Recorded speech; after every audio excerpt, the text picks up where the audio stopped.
Tracy and Pauletta Burleson are prominent members of their community. They seemed to be in love with each other. I felt like my sister finally found someone that she loved and she could trust. They run one of the oldest churches in Houston. When you see them at church, they just look like they just really loved each other. But before long, they will fall from grace. They lied to the members. They weren't in it to help people. They were in it to get the check. A taste for money that will lead to the deadliest sin of all. It seemed that everyone that knew Pauletta wanted her dead. Love may be blind and marriage bliss, but divorce is murder.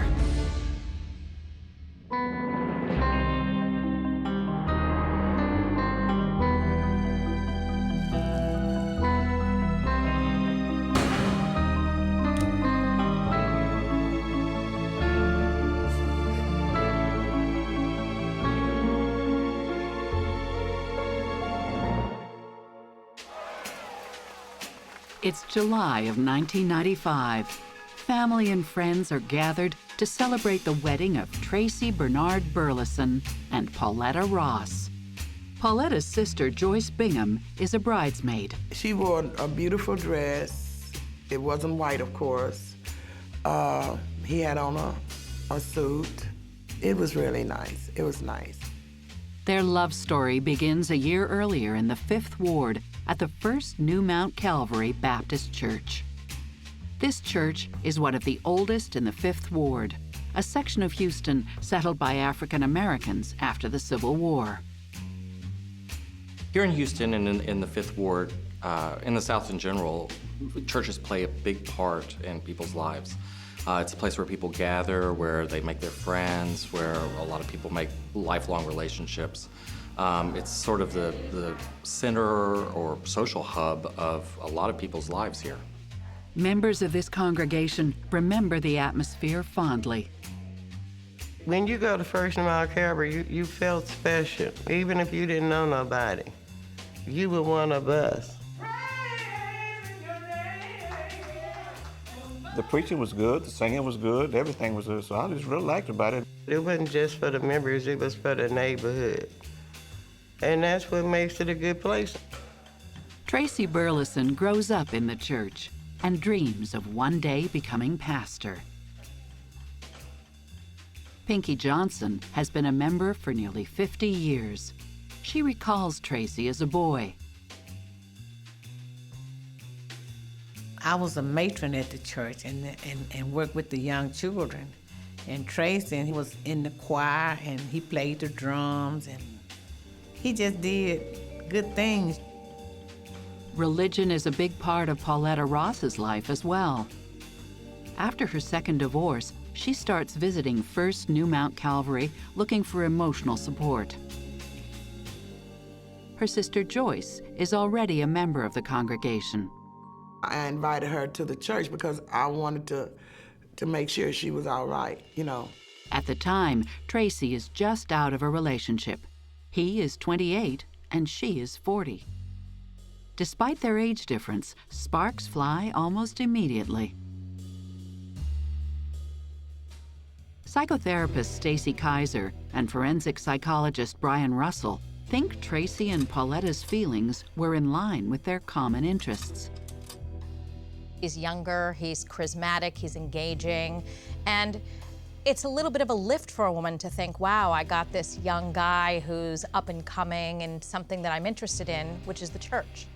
She was admiring his aspirations to be a pastor in the church, and that felt good to him, that she believed in him and he could achieve that and everything.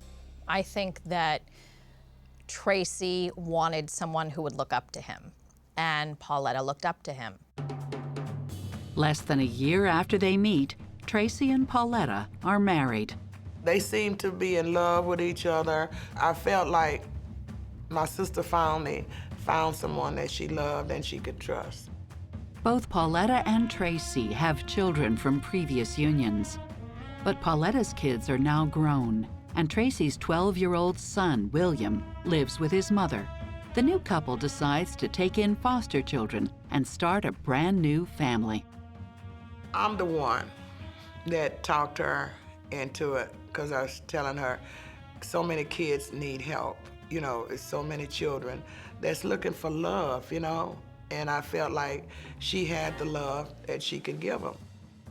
The family moves into a nice home in a good neighborhood and settle into their lives together.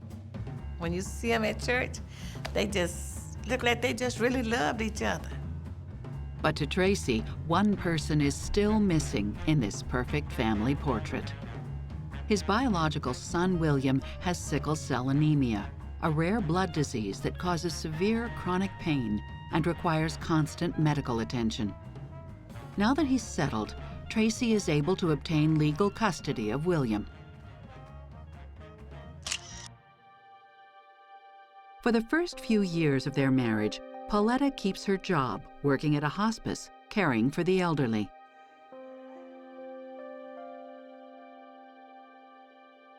While Tracy works assisting different pastors around Houston. They just serve God, you know. They believe in serving God. They believe in doing some of the things, the right things that God wanted them to do. But Tracy's wishes to run a congregation haven't quite panned out. You stay a little while, you move somewhere else.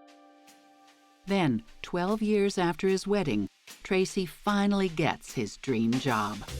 In July of 2007, he is made pastor of the church where he and Pauletta met, the First New Mount Calvary Baptist Church. But he gets the job not because of what he knows, but who he knows. Members are getting ready to vote from a list of possible candidates when two deacons force them to choose Tracy. One of the deacons is his stepfather. Tracy's dad and this other deacon brought Tracy in on a Sunday morning and put him in the pulpit and said he was the pastor. And that's when things started happening, just because it didn't happen the way it should have. The deacons say they want someone they know in the pulpit. They had too many problems with pastors in the past. Church members feel betrayed. They lied to the members. Why was we told we was gonna vote, and the time to vote, we couldn't vote. We didn't vote. The answer was, you don't like the way we do it, go somewhere else. The members didn't take that kindly at all. Churchgoers like Gerderine Nobles hear Tracy has a bad record with the other churches he worked for. He had been to like 5 or 6, and each one of them he got kicked out of because most of the pastors said that when he got over there, he tried to take over their church. And that's why he got kicked out of a lot of churches. Within days of his appointment, the new pastor targets the members who aren't donating money to the church. He started writing letters to some of the members, telling them they were no longer members. Tracy also overhauls different departments to his liking. He went from the way that we have been doing things to the way that he wanted to do things. He told the musician or something, if he couldn't play what he wanted him to play the way he wanted to play it, he needed to get off the piano. I mean, he wouldn't try to work it out with you. That's just the way he was. Nobody wanted Tracy at that church. And when I say nobody, nobody. Pauletta doesn't make many friends either. She didn't go out and say hello to people, which is unusual for a pastor's wife. A pastor's wife is sort of the social director of a church, right? She was just like her husband, cocky. Everything had to be done her way. If the atmosphere weren't strained enough, a year later, Hurricane Ike tears through Houston, damaging the little church. But there's an even bigger storm brewing inside the congregation. None of the members saw any of the money. I mean, none of them.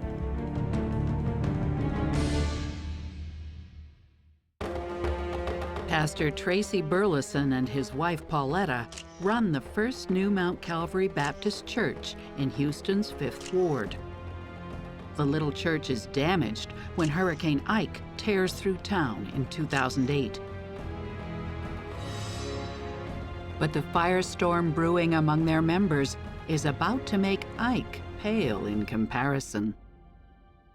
The first Sunday after the hurricane, congregation members are in need of comfort and guidance. Tracy proudly announces that New Mount Calvary qualifies for aid from a federal agency. The pastor promises the money will go toward fixing the run-down old building. They got the grant or whatever you call it, and they got in front of the congregation telling us what they're going to do with the money and all this stuff. But none of the members saw any of the money.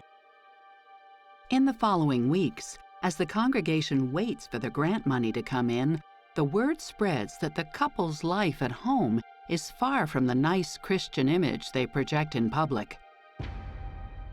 Stories also surface that only 3 years prior, the Burlesons were charged with abusing one of their foster children using an extension cord and a wooden board.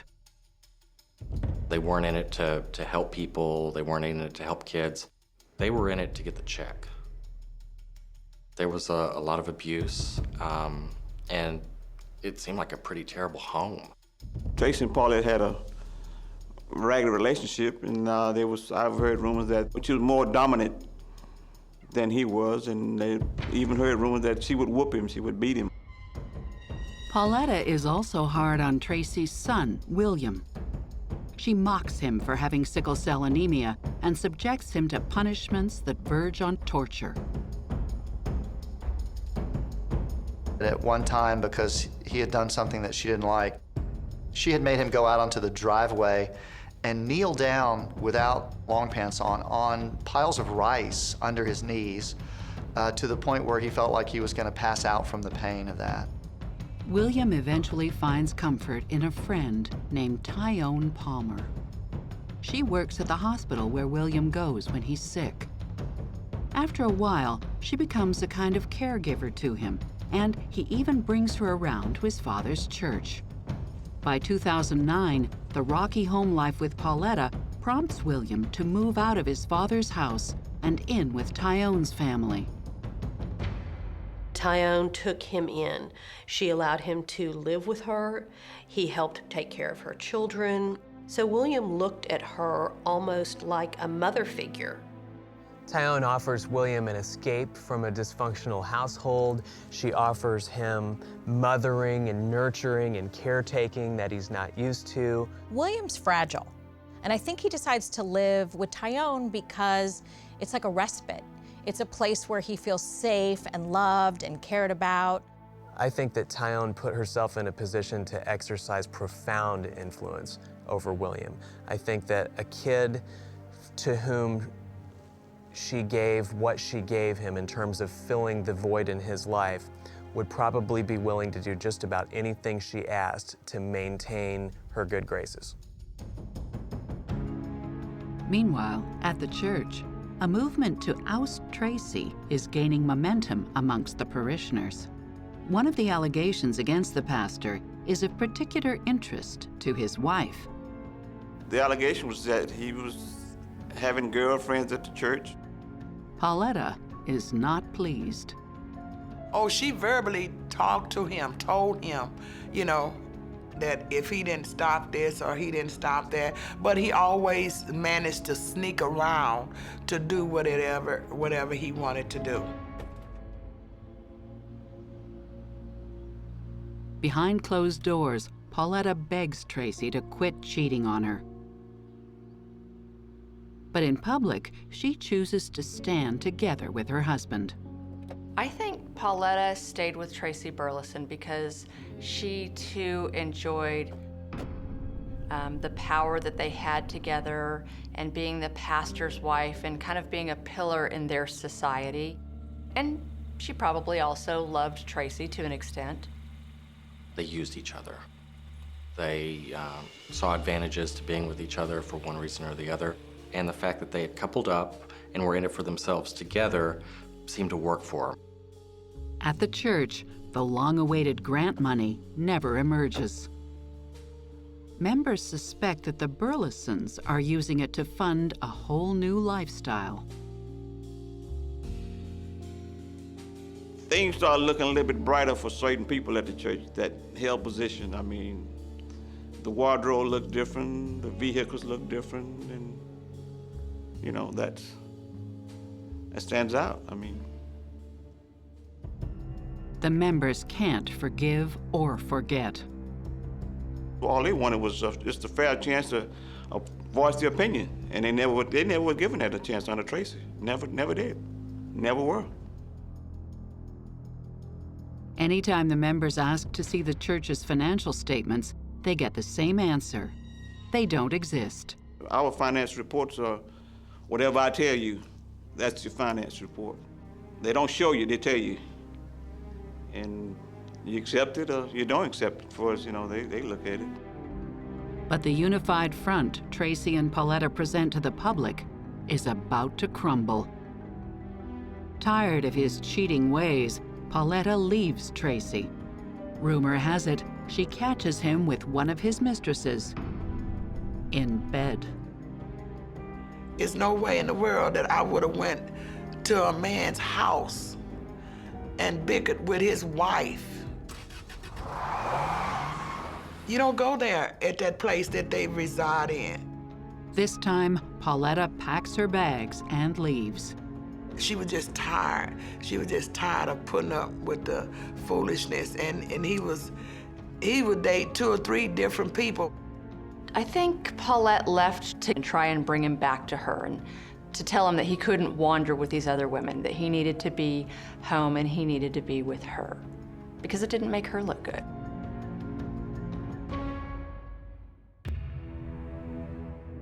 Back at the new Mount Calvary Church, Pauletta carries on with her facade of devoted pastor's wife. In order for Pauletta to maintain her status as the pastor's wife, she had to help Tracy maintain his status as the pastor. Here we have Pauletta, who is trying to do everything she can to make Tracy change. She yells at him, she threatens to leave him, and at the end of the day, none of that's going to matter because he is getting too much benefit out of being exactly the way he is. And the more a person can get away with doing bad things, the more likely they are to keep doing them. But it's about to get worse. In April of 2010, Pauletta catches Tracy in another affair. They had a meeting at church, and she had left to go pick up her prescription. Well, she said she was gonna go on home, but she didn't go back home. She went to the church, and lo and behold, he was having sex with this special girl. Tracy is having sex in the church with a member who is mentally challenged. She told him up and her up, and she told her office up. When Pauletta calls the deacons to denounce her husband's behavior, it adds fuel to the ongoing effort to get rid of Tracy. The news spreads like wildfire among parishioners. One of the deacons called and told me about what had happened. I was shocked. I was like most members, I was really shocked. The fact that Tracy would be in the church and get caught having sexual relations with a person with a cognitive disability says a lot about his character. Having sex with a person with a disability is not only immoral, but it's about needing a sense of power and control. The fact that he's doing it in the church indicates a profound disrespect for the institution that he claims to represent and believe in. We've seen this behavior from an alarming number of prominent pastors over the years, where they have these positions that give them access to others' adulation, others' affection, others' money, and if they are decent people who are in it for the right reasons, then they will use all of those things to try to improve the lives of others. If they're sociopaths, then they'll use all of those things to try to improve their own lives. And it certainly seems like Tracy falls into the latter category. The pressure builds on Tracy to quit, or at least acknowledge what he's done. When the pastor stands before the congregation only a few days after the blowout, many members expect some kind of apology. They are given none. But in a strange twist, the congregation learns that Pauletta just moved back into the family home with Tracy. To be truthful, at that point, my respect level dropped tremendously. Led by some of the deacons, a group of members decide to file a civil lawsuit to dismiss Tracy. In March, Paulette Burleson caught him having sex inside the church. But in the following days, with Tracy's back against the wall, the congregation members wake up to some horrible news. First New Mount Calvary Baptist Church mysteriously burned to the ground. I was at home, and my younger brother lives about 3 blocks from the church. So he called and said, hey, Charles. I said, what, man? He said, do you know your church is on fire? My church is on fire. I said, yeah. Church members are devastated. Some of them openly accuse Tracy and Pauletta of arson, citing that the motive was to destroy evidence of where the grant money had gone. By this point in Tracy's life, the facade that he has created has started to fragment, if not begin to fall apart. And so a person who's built their life upon a facade, when that starts to happen, will do almost anything to try to hold it together. Because if it does completely fall apart, then they'll feel as if there's nothing left to live for anyway. So it's almost as if they've got nothing left to lose, and they'll go to amazing extremes like arson and even beyond to try to keep that facade intact. Let's not forget that Tracy has already gotten away with a lot of things he's done wrong. So of course he would think to himself, if I burn down the church, I'll get away with that too. I think it was a cover-up. They did that to cover up all the stuff that they were doing that was not right at that church. And I'm still upset about it, that they would do something like that. It was such a terrible feeling. I can't explain how I felt, because the church had been there so long, and I said, if you don't want something, you just leave, you know, to destroy God's house. Just leave, you know, if nobody wants you.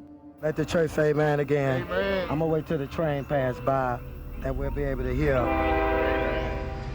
But the next Sunday, in spite of an ongoing arson investigation, Tracy and Pauletta hold a service right outside the church. And I'm gonna keep my eyes on God. Now I'm keeping, because guess what? I can't do nothing without God. Still traumatized by the fire, only a handful of parishioners shows up.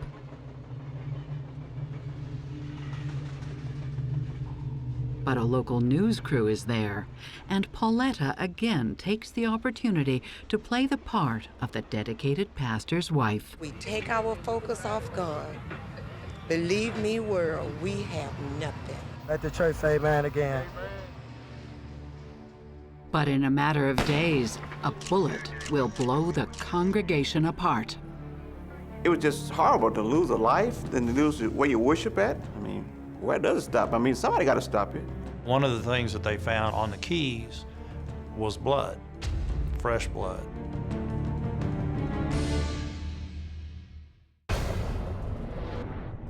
A suspicious fire has destroyed the First New Mount Calvary Church, and an arson investigation is underway. Members suspect that Pastor Tracy Burleson and his wife helped set the fire in order to destroy evidence of theft. But just days after the church burns to the ground, its problems are overshadowed by an even greater tragedy. Somebody shot my wife. Can somebody send 911, please? On May 18, 2010, a 911 call originating from the Burlesons' home is dispatched to police in Houston. Lead investigator Wayne Kuhlman is among the first police officers to arrive at the scene. When we arrived out there, there was a female, a black female, laying face down in the driveway of the residence. Appeared to be bleeding from the head profusely. Pauletta Burleson has been shot. The bullet pierced her head and neck, killing her instantly. Tracy is frantic. His car, parked further down in the driveway, the engine still running, the driver's door open, and the headlights still on. We decided that the person that could walk us through what had happened the best, who had last seen her alive, was Tracy Burleson, her husband. If I rolled in her car. In this videotaped statement shot right at the crime scene, Tracy gives his deposition to police. Came outside, we were talking and everything. And I told her, I said, Paulette, I'm finna go down to the store. I said, I'm finna go down. And she said, okay. All I know, when I came back, she was just slumped over in the chair. Tracy says his wife was still breathing when he found her. He realized she was dead only after he made the 911 call. I came right out there and called 911 because I told you I was trying to holler for somebody to help me. I'm supposed to be a man of God. Right. You know, I don't know, that's hate, man. That's hate. To shoot, you know, to do something like that, that's hate. I have to be a man of God, man. I have to be a man of God. Of course, I say that I have to forgive him, man, but that's hard. The news burns through the neighborhood. I got there, and all of this tape was out there. She was laying on the ground. They wouldn't let me see her. It was just horrible to lose a life, then to lose where you worship at. I mean, where does it stop? I mean, somebody got to stop it. Tracy tells the police he's not that surprised that his wife got shot. It seemed that everyone that knew Pauletta, according to Tracy, with the exclusion of her biological children, wanted her dead. My wife kept a .38 pistol in her car. Tracy reveals that his wife had recently got herself a gun for protection, and that she'd been receiving threatening phone calls at the church from a mystery man. Somebody, they called and was threatening us. She told me that they said, that ain't y'all church, and we're gonna kill y'all for taking our what was that, their grandfather church. That's what they said. And y'all, we want your ass. Interviewing the neighbors, the police also learned that Tracy's infidelities gave Pauletta many rivals. One of them mentions a mysterious woman who has been spotted around the house lately. What we started to learn was this was not your model Ozzie and Harriet family, that there was a lot of controversy in the marriage, not just between Pauletta Burleson and Tracy Burleson, but in their professional life where he was a pastor of the church. The detectives are still investigating the crime scene when William, the pastor's son, shows up. He came over, and one of the things that happened was he locked eyes with his father. It wasn't a look of compassion or a look of concern.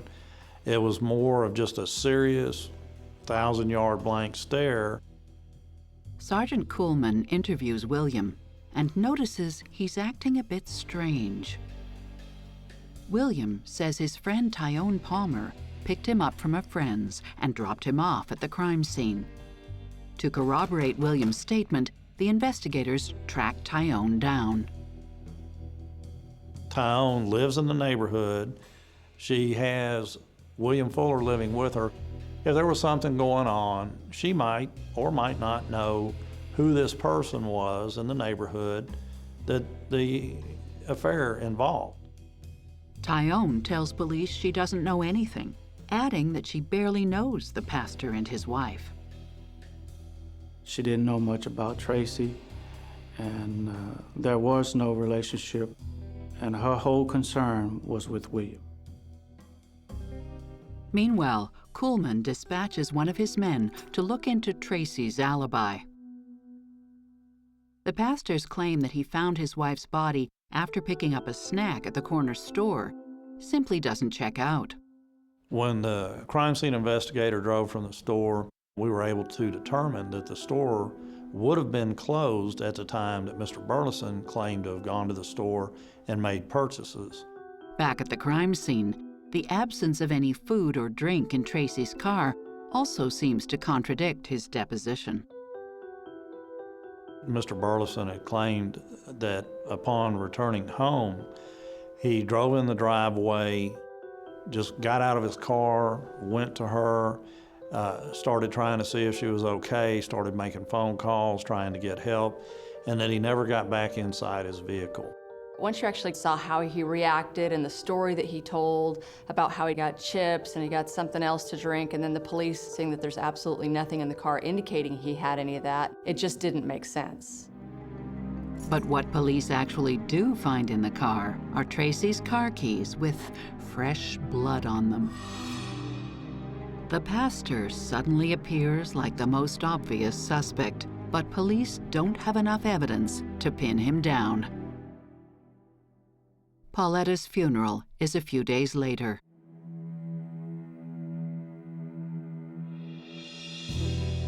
Hunter and Kuhlman show up to observe. We went over there in the hopes of locating witnesses who may have some information, whether they were people that were named by Tracy Burleson or just people that walked up to us. The detectives are certain the pastor is somehow responsible for his wife's death, and they just can't believe he's there preaching. When I saw Tracy up there singing songs and just praising God and telling everyone to move on, that Pauletta would want them to, I was incensed. I was offended, if you will, almost.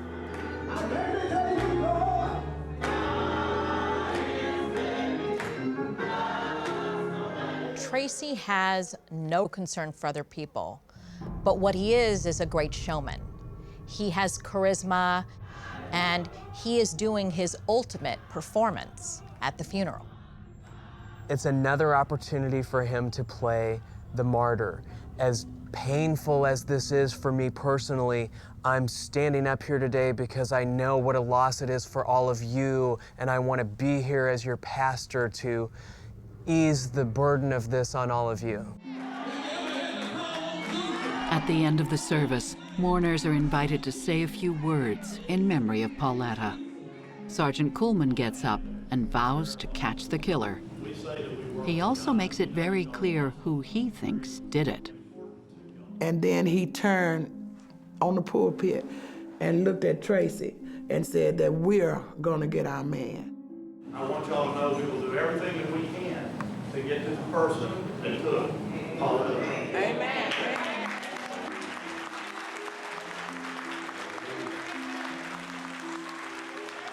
To me, that was a big thing.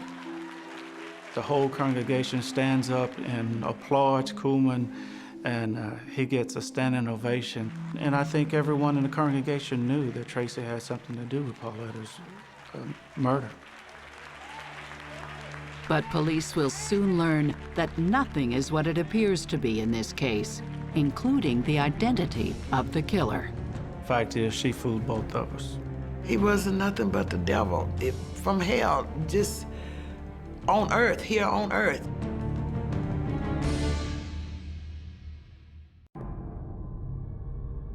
Pauletta Burleson is found shot dead in the driveway of her home in Houston.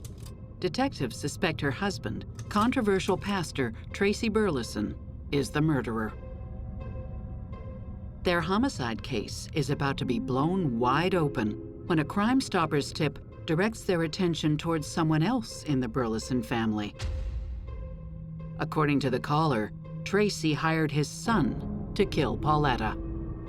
Someone called in and told the police that William Fuller had been offered some of the insurance proceeds, money that the life insurance would pay out on Paulette, that he would be given some of the money so that he could go to school or buy a car or something along those lines. William's interaction with his father on the night of the murder suddenly seems more significant to Sergeant Kuhlman. The strange look and his stoic walk through the scene of her murder and the eye contact that he made with his father, all of that started to make more sense. The focus of Kuhlman's investigation now becomes trying to track down the friend to whom William allegedly confessed. To find the friend that's alluded to by the Crime Stopper tipster it was paramount. About a week into their search, detectives catch a major break. They identify and contact William's friend, who agrees to help them. They ask the friend to speak with William. Only this time, they'll record the phone conversation in the hopes he'll confess again.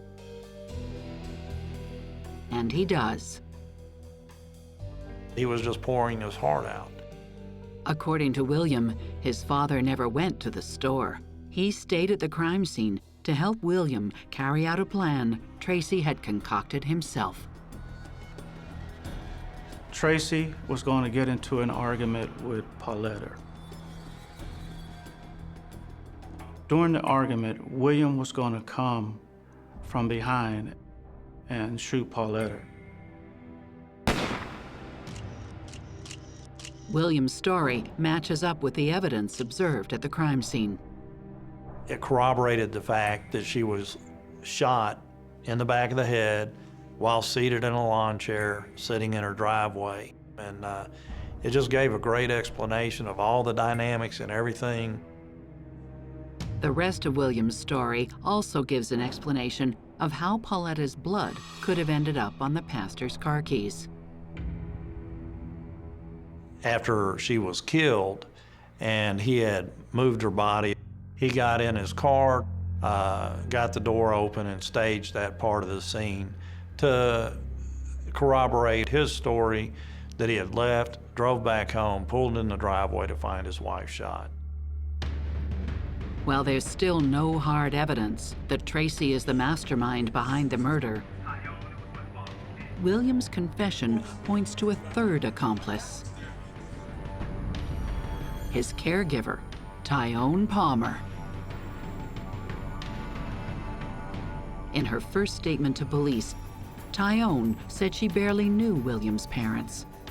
But according to William, Tyone teamed up with his father to convince him to kill Pauletta, going as far as providing him with the murder weapon and a plan to dispose of it. William was going to call Tyone Palmer, who was going to come and pick him up and drive him across town to Tyone Palmer's cousin's house, where William would be able to clean up, change clothes, and establish an alibi, so to speak. William says Tyone put the gun in a bag while he got ready. They tossed the gun in the bayou and doubled back to the Burlesons. William tells investigators that Tyone helped plan the murder and get rid of the gun, but she denies everything. Tyone later explains to prosecutors that while she helped her fragile, unpredictable friend get rid of the gun, she didn't find out about the murder until after it was done. When he got in the car, she knew that there was something wrong. He was agitated, he was sweating, he was jittery, and she continued to ask him, you know, what's wrong, what's wrong, what's wrong, and he wouldn't respond until finally he said, Pauletta's dead. Kuhlman and Hunter are shocked when they learn Tyone lied to them.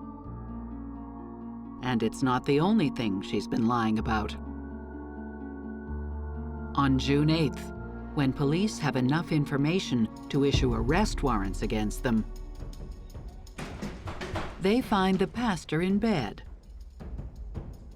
with Tyone.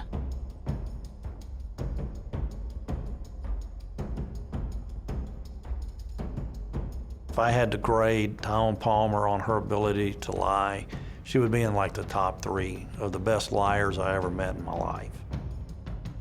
Actually, that's sort of a joke Sergeant Kuhlman and I have between each other, because he says that she fooled me, but the fact is she fooled both of us. But William has more surprises in store.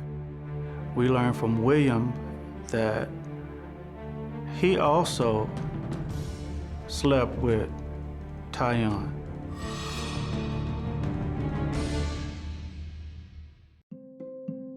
William Fuller claims his father and his caregiver pressured him to murder his stepmother, Pauletta Burleson. But why would caregiver Tyon Palmer have anything to do with the victim? She told police she barely knew William's parents. After seeing Tyon's arrest on the news, one of her colleagues at the hospital contacts police with startling information. She's seen the threesome before in a photo in Tyon's locker. Tyon began telling her coworker about some of the details of her relationship with Tracy and the fact that he was her fiance and they were going to get married at a particular time. In fact, Tracy had a secret relationship with Tyon ever since William had brought her to church one Sunday.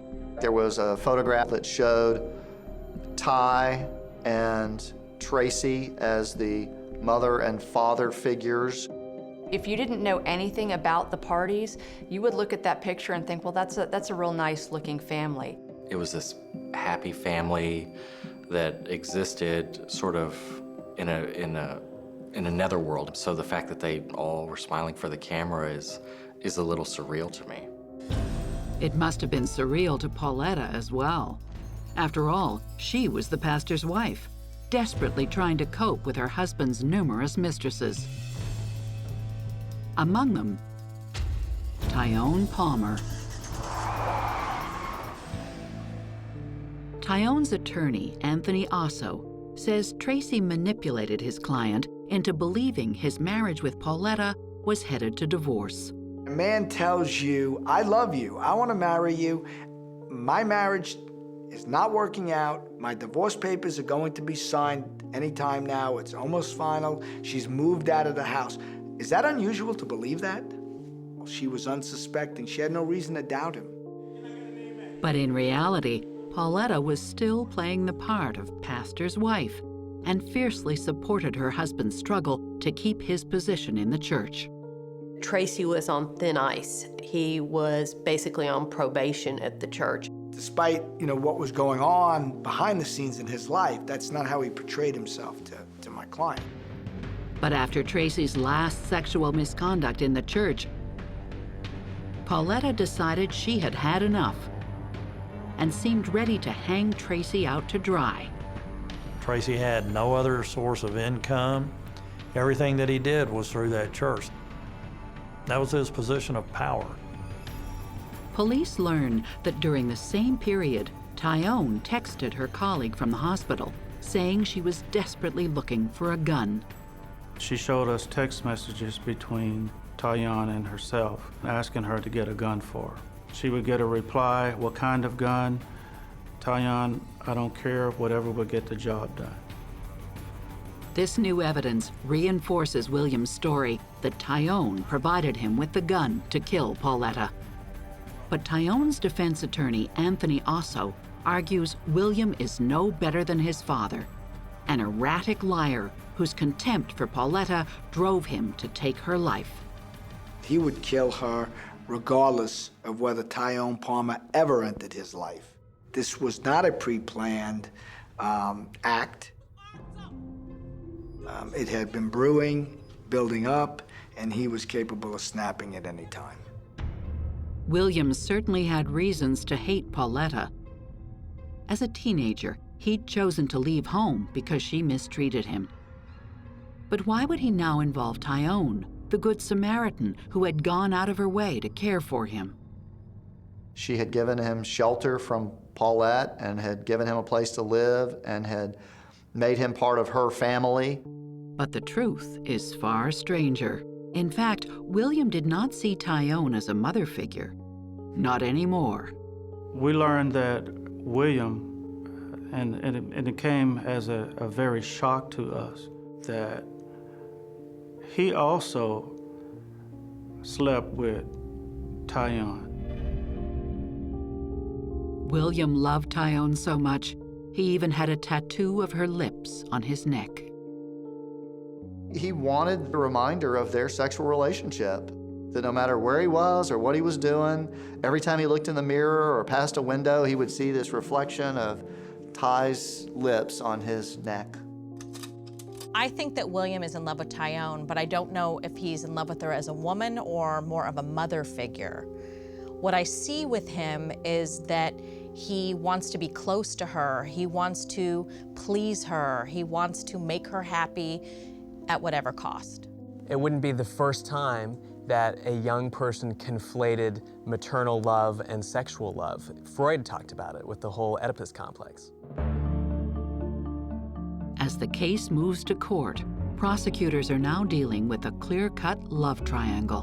Dad over here, son over here. What a shocker. Tyone's attorney says William preyed on Tyone's feelings to get her to sleep with him by telling her his father never loved her. A lot of people will look at this and say she should have never slept with him. I think she was so vulnerable, she didn't know what to believe anymore. But when confronted with Tyone's version of events on the witness stand, William explodes. We actually watched William be drug out of court in a chokehold in front of the jurors. Tracy also contradicts his son's testimony, denying that he hired William to kill Pauletta. There should have been something, whether it's a canceled check or a watch or, a gift certificate or something for killing Paulette, but there was just nothing other than William's own word. Tracy's attorney, Lane Lindsay, presents the jury with an interesting theory. Not only did William want Pauletta dead, he wanted his father to take the blame for her murder. With Tracy behind bars, William could have Tyone to himself. Here's this woman who has this close friendship with him, and then to have his dad, Tracy, develop a sexual relationship with that person, I think probably really deeply hurt William. But William denies these allegations and testifies that his father had been asking him to kill Pauletta for months. It was only when Tyone entered the picture that he finally agreed to do it. Now that Tyone was asking, this woman who'd shown such kindness to him and taken him in and given him the home he never had, when she asked him, that's when he ultimately went ahead with the plan. The power of love and sex is often stronger than the power of force.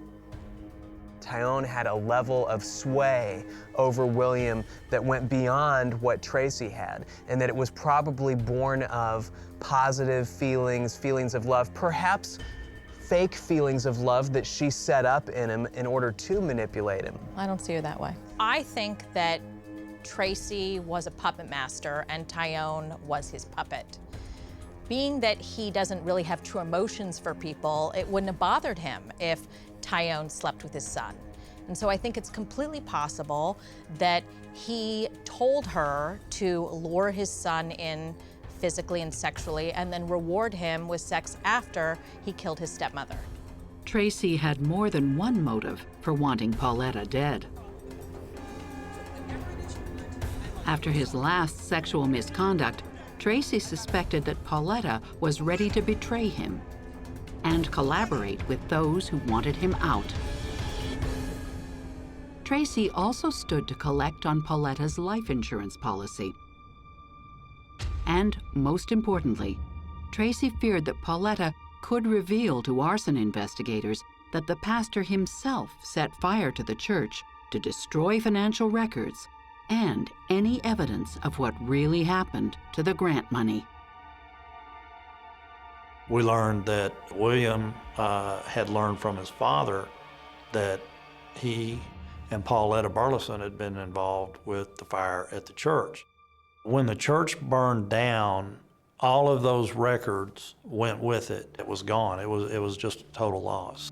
By the end, it's clear all three parties are guilty.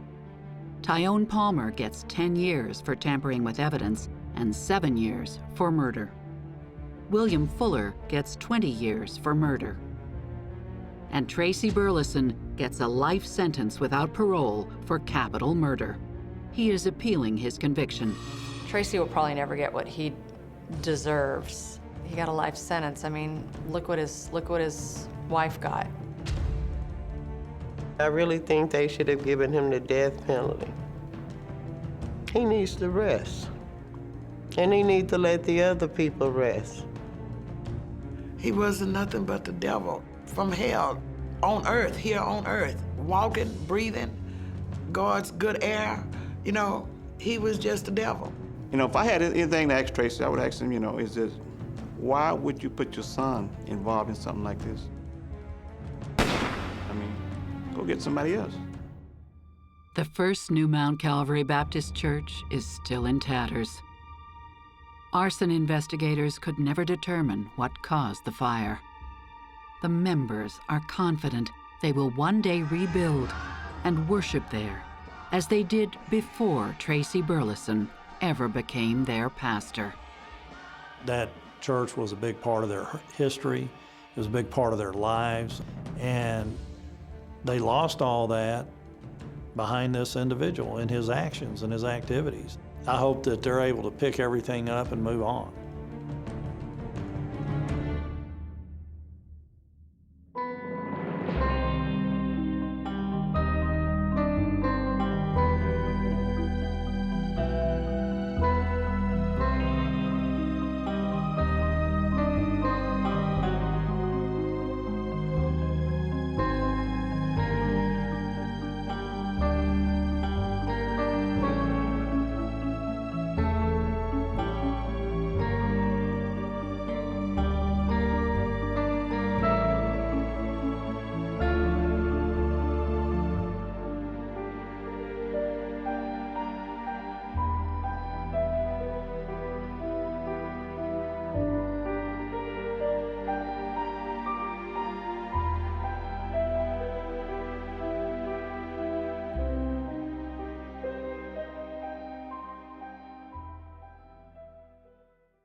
Nancy and Richard Lyon live a perfect life.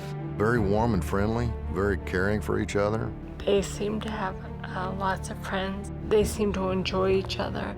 In a perfect neighborhood. The people who lived there believed that they were somewhat insulated from the ugliness of the outside world. Or so it seems. In reality, nothing can protect them from each other. I mean, this was a long, ongoing killing. Some very elementary mistakes. Trying to process that information in my mind, like how on earth could that happen? Love may be blind and marriage bliss, but divorce is murder.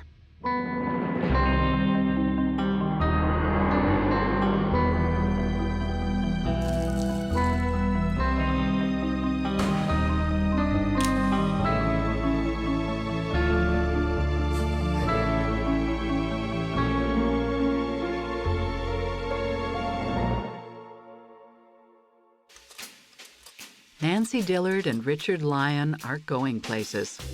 This perfect couple meets at Harvard in 1979, where Richard slowly wins the affections of his elegant, well-bred classmate. 3 years later, Richard and Nancy are married and living back in Nancy's hometown, Park Cities, a leafy, well-heeled community in the booming, oil-rich city of Dallas, Texas. As a local journalist, Glenda Vosberg got to know this neighborhood and its affluent occupants. People refer to the Park Cities as the bubble. The people who lived there believed that they were somewhat insulated from the ugliness of the outside world. As Nancy and Richard Lyon settle into the Park Cities life, they make a favorable impression on new neighbors and colleagues. He worked hard and he could be serious, but at the same time he would laugh with you and laugh about things, and he was very good with people, all kinds of people. We got to know Nancy real well, and she was just a sweetheart. I mean, just a really neat lady. Richard and Nancy are from two very different worlds. Nancy grew up in the toniest neighborhood in all of Texas, a world of debutantes, country clubs, big money, and even bigger egos. Her father, William Dillard, is a successful real estate developer, known around Dallas as Big Daddy, a testament to his influence and financial clout. Richard Lyon, on the other hand, hails from mundane, middle-class Connecticut. I had the impression that his upbringing was very different. Maybe it was culture shock for him at first. It was a lot different world than I think that he was used to. Relationship expert Stacy Kaiser and forensic psychologist Brian Russell see the class difference as a crucial element of this marriage. Nancy was raised really at the top of the hierarchy, and Richard was much more of a simple guy, raised with simple things. And those two things are bound to create problems between them. I think that in some ways he was probably particularly attractive to her precisely because he seemed to have a little bit looser approach to life. When people are raised differently, they have different expectations about what life will be like as adults and when they're married. And he could feel resentful that he's having all kinds of pressures that he never feels he signed up for. Despite Nancy's family money, the couple adopt a surprisingly frugal lifestyle. Very humble, not like a lot of people with old money that were snooty and seemed to be above everybody else. They had a house in Highland Park, but it was a duplex. Very simple lifestyle. Richard drove an old 65 Mustang, and it was not a classic car. It was an old beat-up car that the floorboards were all rusted out. He had to put rubber floor mats in there to keep, water and mud from coming up on his suit legs. It was pretty funny, actually. This couple may be low-key, but their careers are on the up and up. Big Daddy finds them well-paid jobs in real estate.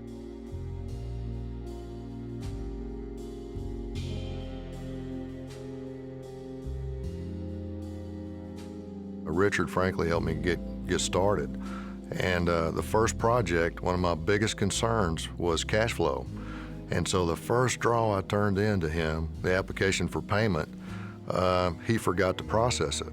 And I was most upset. And I went into his office and sat down, and I was quite angry. And he reached in his coat pocket and pulled out a checkbook and wrote me a personal check. And I had never done business with anybody like that stood behind what they said. It really made an impression, a strong impression on me. After 7 years of marriage, the Lyons have 2 beautiful daughters, doted on by both mother and father. And this being Park Cities, they hire a nanny to look after them, Lynn Pease Woods. I thought it was a wonderful family to work for. When I first started working for them, I just thought that they were an average family. I didn't really know how much Oriental rugs or antique furniture cost or George Jensen silver. And I realized later that there must be some finances there. 1989. Everything is perfect, at least on the outside. But even for a modern couple like Richard and Nancy, class casts an ever-present shadow. I think Richard probably did have a hard time feeling accepted. Whether he was being accepted or not, I think feeling like you were accepted if you came from a different background. Being dropped down in the middle of the Park Cities when you're not used to that kind of life can be very intimidating and overwhelming. But it can also be a bit addictive once you get into the lifestyle. Whether it's the influence of Park Cities or the pressure of work, Lynn finds that Nancy's attitude is starting to change, for the worse. She always wanted to make sure she got her money's worth from me. She would come home and she would say, "Lynn, what did you do this morning?" And I would go through, well, I made the fruit salad, and she said, well, that shouldn't take that much time. Perhaps Nancy resents Lynn for her strong emotional bond with their 2 young daughters. I didn't think she valued me as much as she should because I adored her children so much. But Lynn finds Richard friendlier and more generous. He was nice to me. Sometimes very nice, like he would cook me dinner before I got there on a Saturday night to babysit for them while they went out.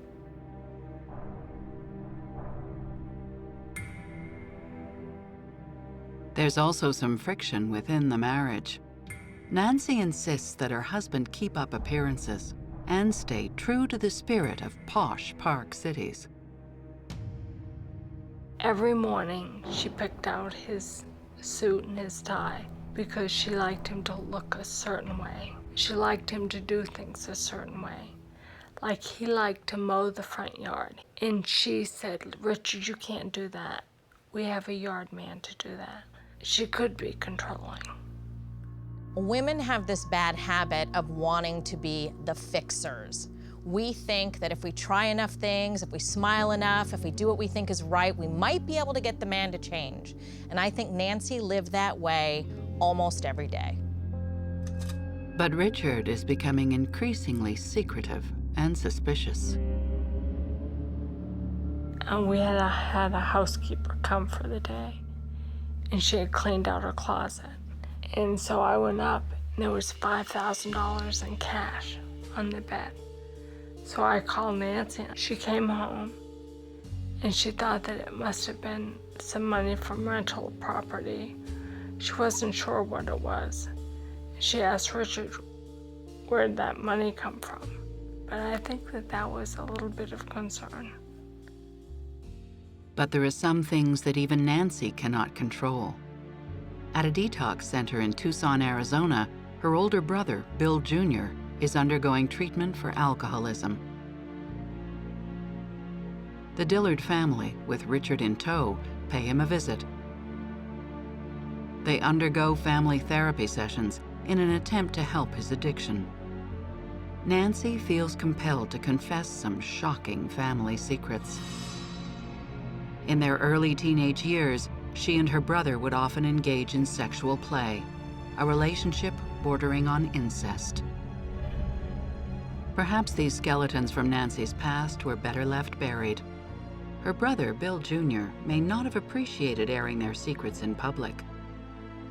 And the admission did nothing to help Nancy and Richard's sex life. The impression was that her emotional problems affected her relationship. She was a little withdrawn from him, maybe even a little cold sexually, and that maybe that part of their marriage was not up to what Richard wanted. Even if it's just a case of two kids playing doctor and nurse's children, it could easily affect Richard. You don't want to think about your life partner having had any kind of physical contact like that with a relative. I think that a supportive husband would have tried to do whatever he could to help his wife do the work that she needed to do in therapy, or do whatever she needed to do to sort of get past that in the marriage and be patient with her as they tried to restore their normal marriage relations with one another. Perhaps Nancy's confession has pushed Richard away. Perhaps it's her controlling behavior. Whatever the true reasons, he starts looking outside the marriage for solace. I was shocked at that. Nancy found out, and she was very upset.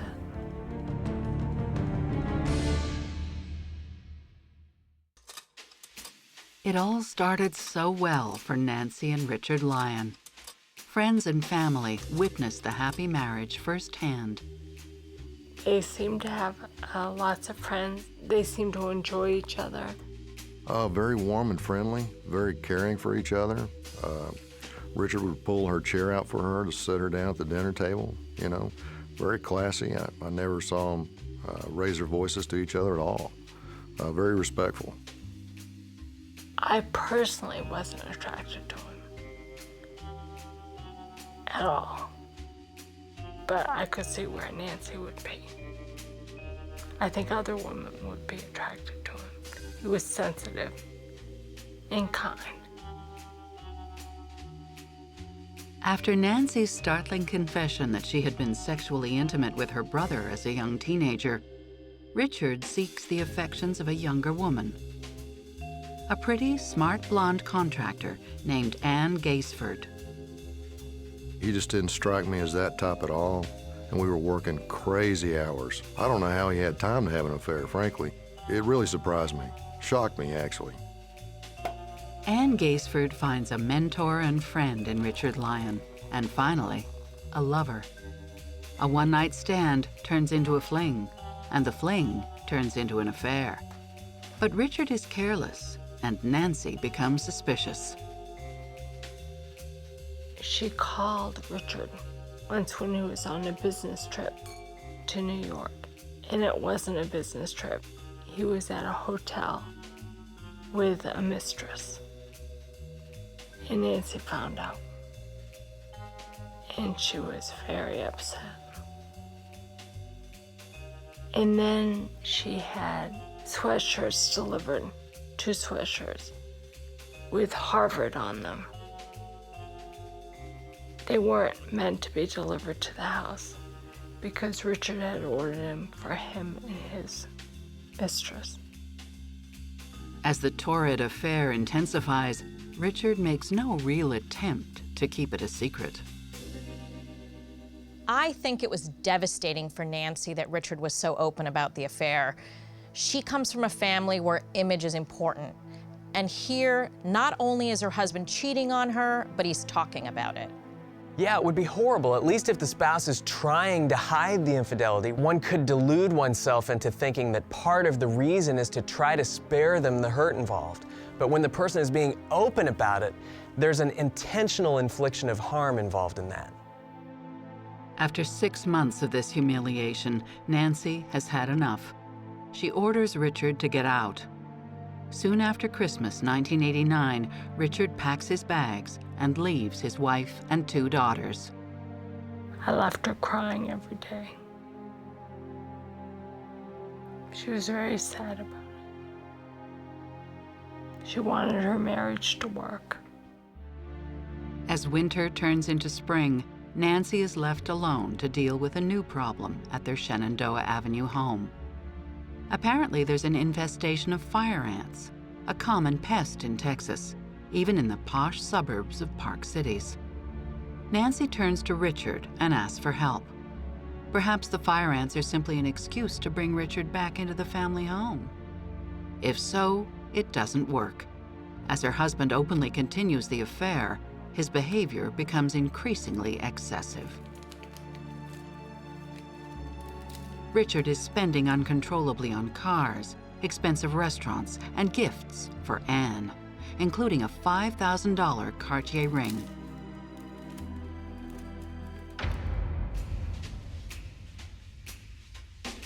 He was buying expensive jewelry, and she knew she wasn't getting any of it. And so that was a warning sign to her. And she confronted him about those things. She was very upset.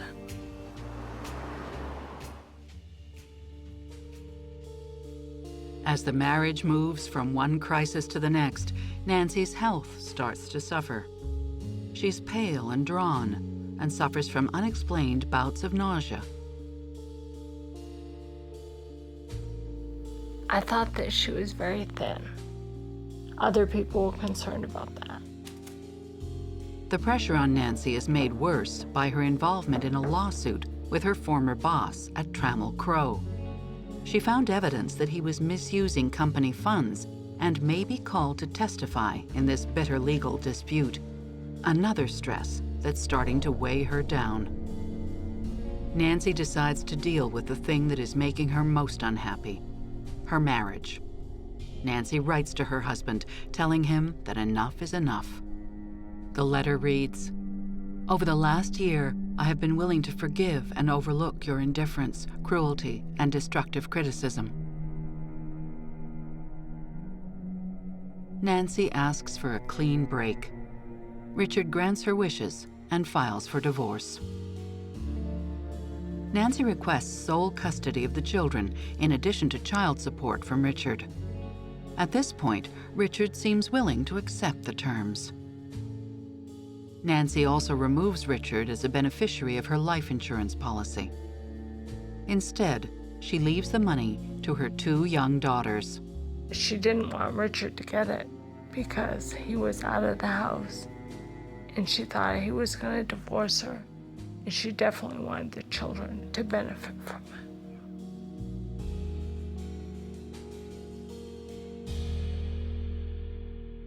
As the divorce proceedings get underway, there's an unmistakable sign that Richard is unwilling to let the marriage die.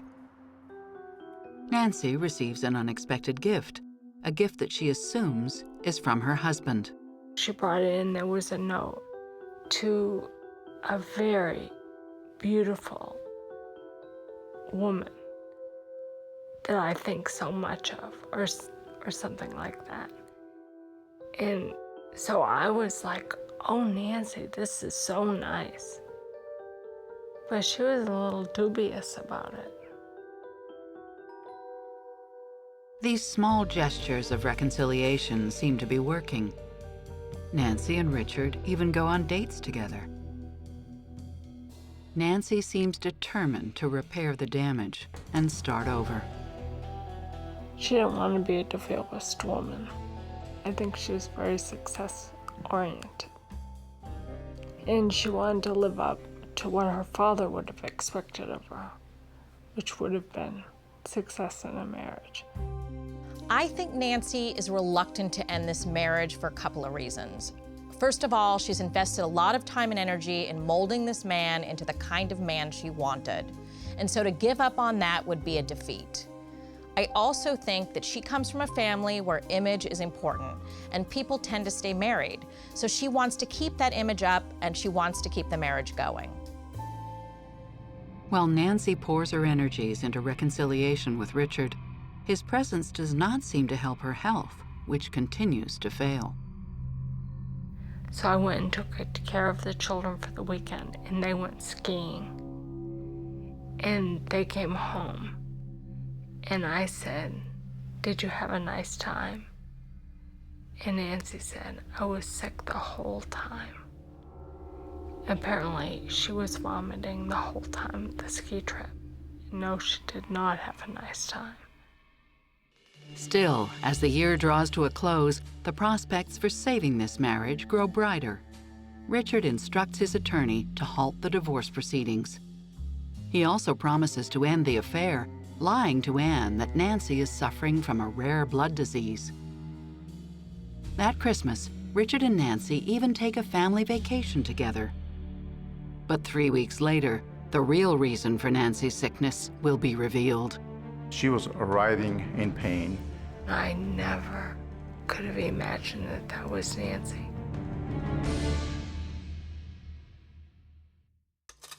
Nancy Lyon has endured her husband's infidelity, but is determined to make her marriage work. By January 1991, just as the marriage seems to be getting back on track, the unexplained nausea that has been plaguing her for months becomes impossible to endure.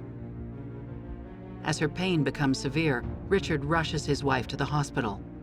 A family friend, Gary Perkins, finds him in a state of shock. He seemed very distraught, very upset, very worried about what was going on. Did not seem himself at all. Dr. Ali Bagheri, then a resident at the Presbyterian Hospital in Dallas, is the first doctor to see Nancy. I first examined her, was in the emergency room that morning when I came on, and she was a lot of distress, and she was very sick. She was in a lot of pain, and she was having a lot of nausea, vomiting. The symptoms are typical of a severe stomach flu, but Dr. Bagheri believes she's suffering from something more serious. She was writhing in pain, and she kept asking, "Please help me, please help me." And she had a lot of abnormalities in her electrolytes, and she also, her liver enzymes were very, very sky high, very elevated. Dr. Bagheri orders a battery of tests, suspecting Nancy has ingested something toxic. I came out of her room, and her husband, Richard, arrived, and I talked to him outside the room. He introduced himself. And then I told him we had also sent some additional tests. And I said, well, this is checking for heavy metals, including like lead, mercury, and the minute I say arsenic, his pupils dilated. I mean, I was looking right in his face, and he look on his face, he goes, what makes you think about the heavy metals and arsenic and so on? Why are you checking for those things? I said, well, nothing. I mean, just checking those for the sake of completeness. Nancy's father, William Dillard, seeks out Dr. Bagheri with what he believes is some vital information. So he pulled me to the side. He goes, well, I didn't know if you knew this, but Nancy and Richard, they've been having some rough times in their marriage and marital problems, and they've actually been separated recently.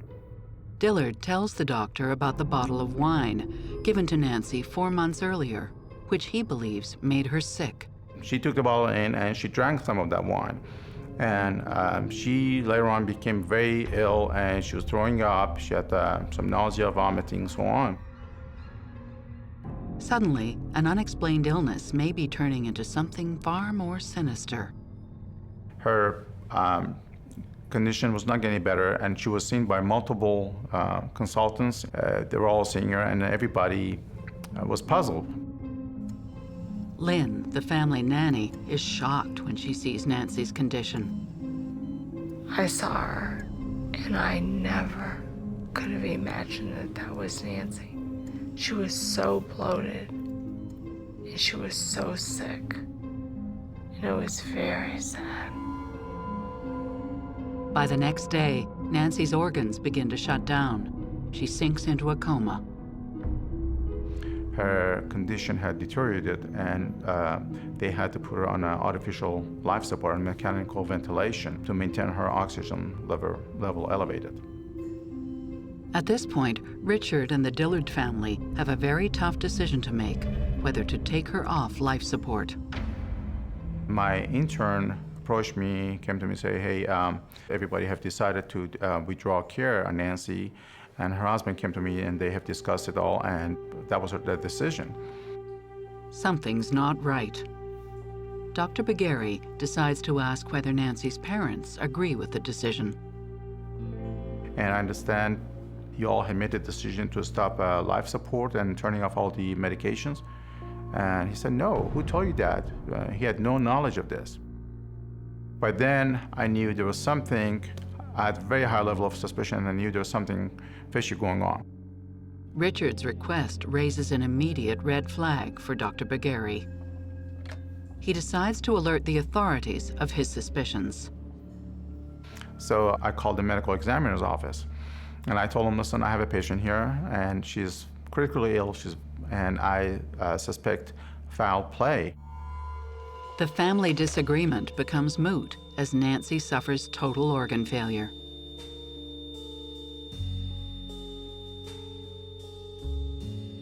Within a few hours, her heart stops and she dies. I was actually there at the hospital with Richard when she passed away and drove him home from the hospital.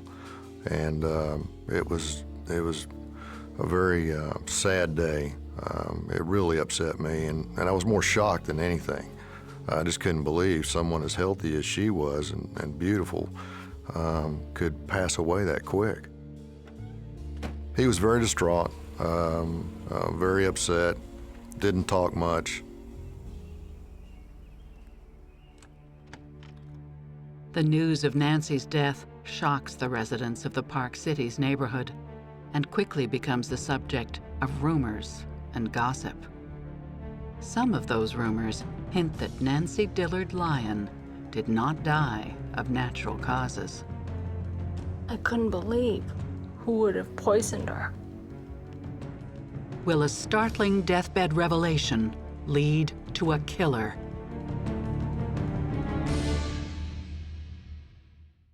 Nancy Lyon, long-suffering wife, doting mother, and adored daughter of a high-profile Dallas family, is dead. The official cause of death is declared to be septic shock, but the doctors and her parents suspect foul play and order an autopsy. Meanwhile, Nancy's husband Richard starts the process of tying up her financial affairs. I said, well, Richard, if you're gonna look into the life insurance policy, don't be surprised if it's been changed. And he said Nancy would never do that without discussing it with me. In fact, Nancy did change the policy. Their 2 children will now receive all the money. I think he wanted the money. Wouldn't anybody prefer $1 million to nothing? News of the doctor's suspicions have now reached the ears of the Dallas Police Department. detectives pay Dr. Bagari a visit. They asked me everything from the beginning till the end, what had happened. And what Dr. Bagari has to say will shock investigators. He recounts the last conversation they had before Nancy slipped into a coma. She told him that she'd taken unmarked pills given to her by Richard. She said, well, he has been giving me this capsules, and he said, these are vitamins, these are good for you. She also tells Dr. Bagari about an outing to the movies. Richard bought her a soda with something suspicious floating on top. It was dark in the theater, and then she said she took a sip out of it, and she said it tasted awful. And she looked in the cup, and then there was a powder, and it was like a powdered aspirin. Finally, the test results come back. The heavy metal screen confirms the worst. Nancy has been poisoned with arsenic. Her urine arsenic level was sky high, very elevated. So, I mean, it was arsenic poisoning. And then you put all the pieces of puzzle together, the labs, everything else is all fit. Arsenic kills slowly and painfully. At first, there are headaches, vomiting, and diarrhea. Then convulsions and cramp. Lungs, kidneys, and the liver start to fail. With high doses, coma and death are inevitable. Nancy Lyon dies from a poison that used to be called inheritance powder. The medical examiner, they called it the cause of death was acute on chronic arsenic poisoning. They had found arsenic in all her organs, including her liver, her spleen, her lungs, her hair, nails, every organ in her body.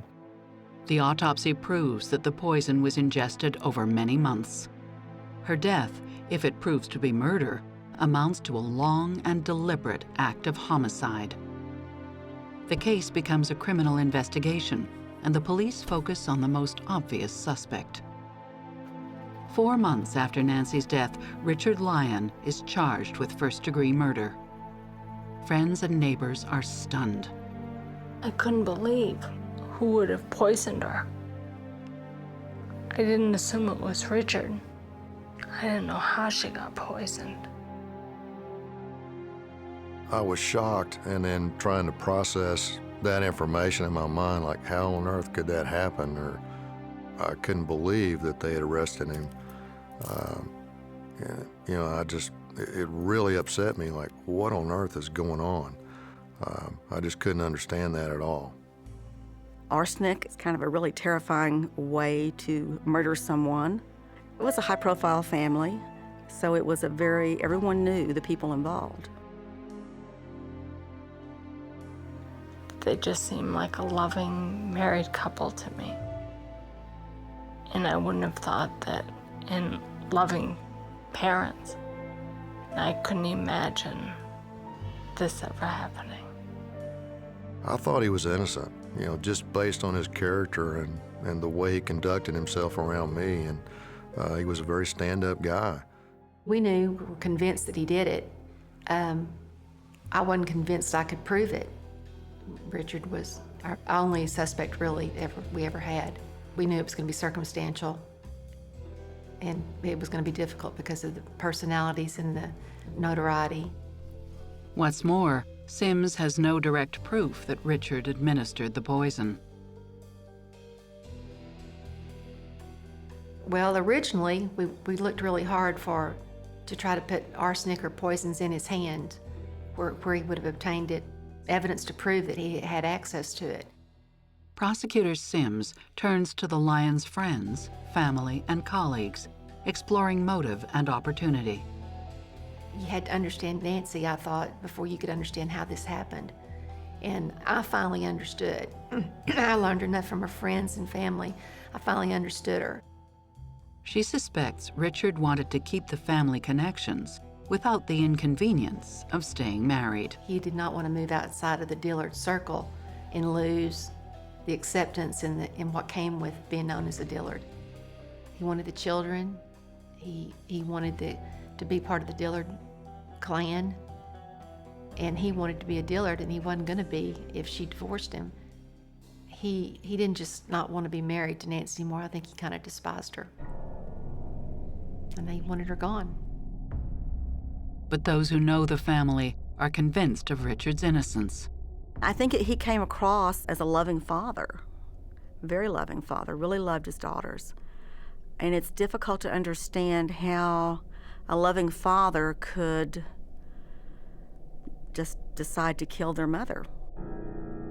Richard's defense lawyer, Rob Guthrie, quickly dispels the notion that this will be an easy ride for the prosecution. Guthrie claims that the trial will be nothing short of a Perry Mason whodunit. He has not just one alternative suspect, he has 4. The judge, John Crusoe, is unsurprised by Guthrie's showboating tactics. It's not unusual, I think, a lawyer of that caliber and a case of that magnitude to make those kinds of statements, because it will be going to trial, and whatever they say will be publicized. Get some expectations that this isn't some lay-down case, that the state's going to come in and roll over this guy, but there are other suspects out there, and it's lots of intrigue and all that.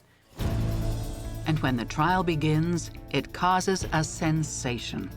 You couldn't go to a party or a gathering or a school or community event in the Park Cities without hearing about the trial and the story. You couldn't. Everyone was talking about it. The trial has been underway barely a few hours when Guthrie introduces his first suspect, Nancy's brother, Bill Jr. The Dillard dirty laundry is hung out in full view of Dallas society. Under cross-examination, Nancy's father admits that incest between Nancy and Bill Jr. took place, but dismisses it as 2 kids playing doctor. Defense attorney goes up and he hands the father a stack of paper that I'd never seen before, the father had never seen before, and asked him to identify it. And he said, well, is that Nancy's handwriting? And he said, yes, it was. And then they start reading off the paper. And I'm kind of at that point a little helpless because I'm not sure what all it says. The papers are pages from Nancy's handwritten notebook. The note suggests that Nancy was terrified that her brother wanted revenge after she revealed their incestuous past. It reads, fear of reprisal, fear of Bill and what his desires are, sex, sick sex, incestuous with me, my girls. It makes Bill Jr. a possible suspect in the murder of his sister. So I had to just sit there and just act like I knew what was happening and everything was fine. And I'd seen enough of her handwriting to know it did look like hers. And I thought, there's got to be some way either to disprove some of this stuff or he's not guilty and we got the wrong guy sitting here. I do think it's possible that Nancy's brother harbored anger towards her. She humiliated him in the family. And over time, he may have grown angry. However, I do not believe that his anger would have resulted in a long-term poisoning. Yeah, it would have been a rage killing if it were the brother, in my opinion. One single violent incident. If that's not enough for the bewildered jury, Richard's attorney introduces a second possible suspect. Nancy's former boss, David Bagwell, has been sued by the company for misappropriating over $700,000. Nancy was a potential witness against him, and because of that, it seemed she was a target. Richard's defense lawyer produces a letter written to Nancy, which contains a terrifying threat. It reads, "Stay out of the Bagwell case, or you and your family will face the wrath of God." Nancy had been scheduled to testify against him, and he had a brother that was a doctor that worked at the hospital where Nancy died, and so the theory was there that they killed her because they were angry at her, and that was the most I ever understood about that. In order for a person to poison another person in the way that Nancy was, they'd need to have access. And so it's hard for me to imagine that a former business associate would have the kind of access needed to make her as sick as she became. A third suspect did have access to Nancy, the nanny, Lynn Pease Woods. Richard's lawyer claims she has an obsessive attachment to the 2 girls and wanted them for herself. Other people said, well, I know Bill Dillard Jr., and I know Richard, and I know neither of them would have killed Nancy. It must have been the nanny. Richard wanted to make it look like I wanted to kill Nancy and have the children at my house. Lynn protests that she never wanted the two girls for herself. I had no intentions of having them live with me. I just liked for them to come and stay. I surely wouldn't murder. I didn't have any criminal history, or it wasn't in my lifestyle or anything. It just was bizarre. The nanny couldn't have been a sweeter, nicer person. And not that you can't be fooled, but we spent hours talking to her. She loved the kids. She would have never. She loved Nancy. This trifecta of murder suspects doesn't do much to deflect attention from Richard. But a fourth suspect is about to tip the case on its head. She was taking the arsenic to make herself sick in order to get him to come home.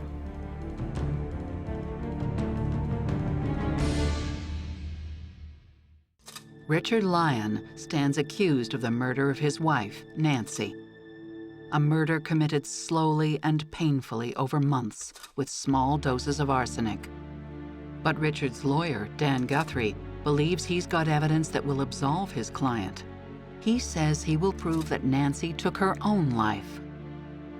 And to prove it, he revisits the fire ant infestation at the family home on Shenandoah Avenue. The defense calls a witness who claims it was Nancy who paid a visit to the chemical company, asking about ant poison. That witness is company owner Charles Couch. She inquired about ant killers. I said, we're not in that business. And I said, to buy the chemicals you want, you gotta have a license, you know. Tell she was a smart woman, you know. When you're talking about chemical formulation stuff, you can go over people's head real fast, but she seemed to grasp a lot of what I was trying to tell her. The defense even produces a receipt, which shows in black and white that Nancy, not Richard, had ordered massive quantities of arsenic trioxide, enough to kill the entire neighborhood. And according to the nanny, there was no fire ant problem at Shenandoah Avenue. The children played out there every day. We went out there to the garden every day. There were no fire ants in the house or in the backyard. Guthrie argues that there's only one reason why Nancy ordered arsenic. She wanted to take her own life. Under great pressure at work and at home, was this a cry for help or a genuine suicide attempt? And in her deathbed confession, did she deliberately try and frame her husband for her own murder? You know, my job, in our line of work, anything's possible. I mean, people do the damnedest things all the time. An expert psychiatrist, James Grigson, testifies for the defense. He says Nancy took the poison in order to bring Richard back home and save the marriage, a ploy that went horribly wrong. He took the stand and testified that he believed that she'd killed herself. And we were floored. I mean, it was outlandish. And so we kind of sit there with our mouths, our jaws dropped. It was just outrageous that would even be. And then when I asked him on cross, I said, well, how did you come to this conclusion? Did you know her? No. Did you ever meet her? No.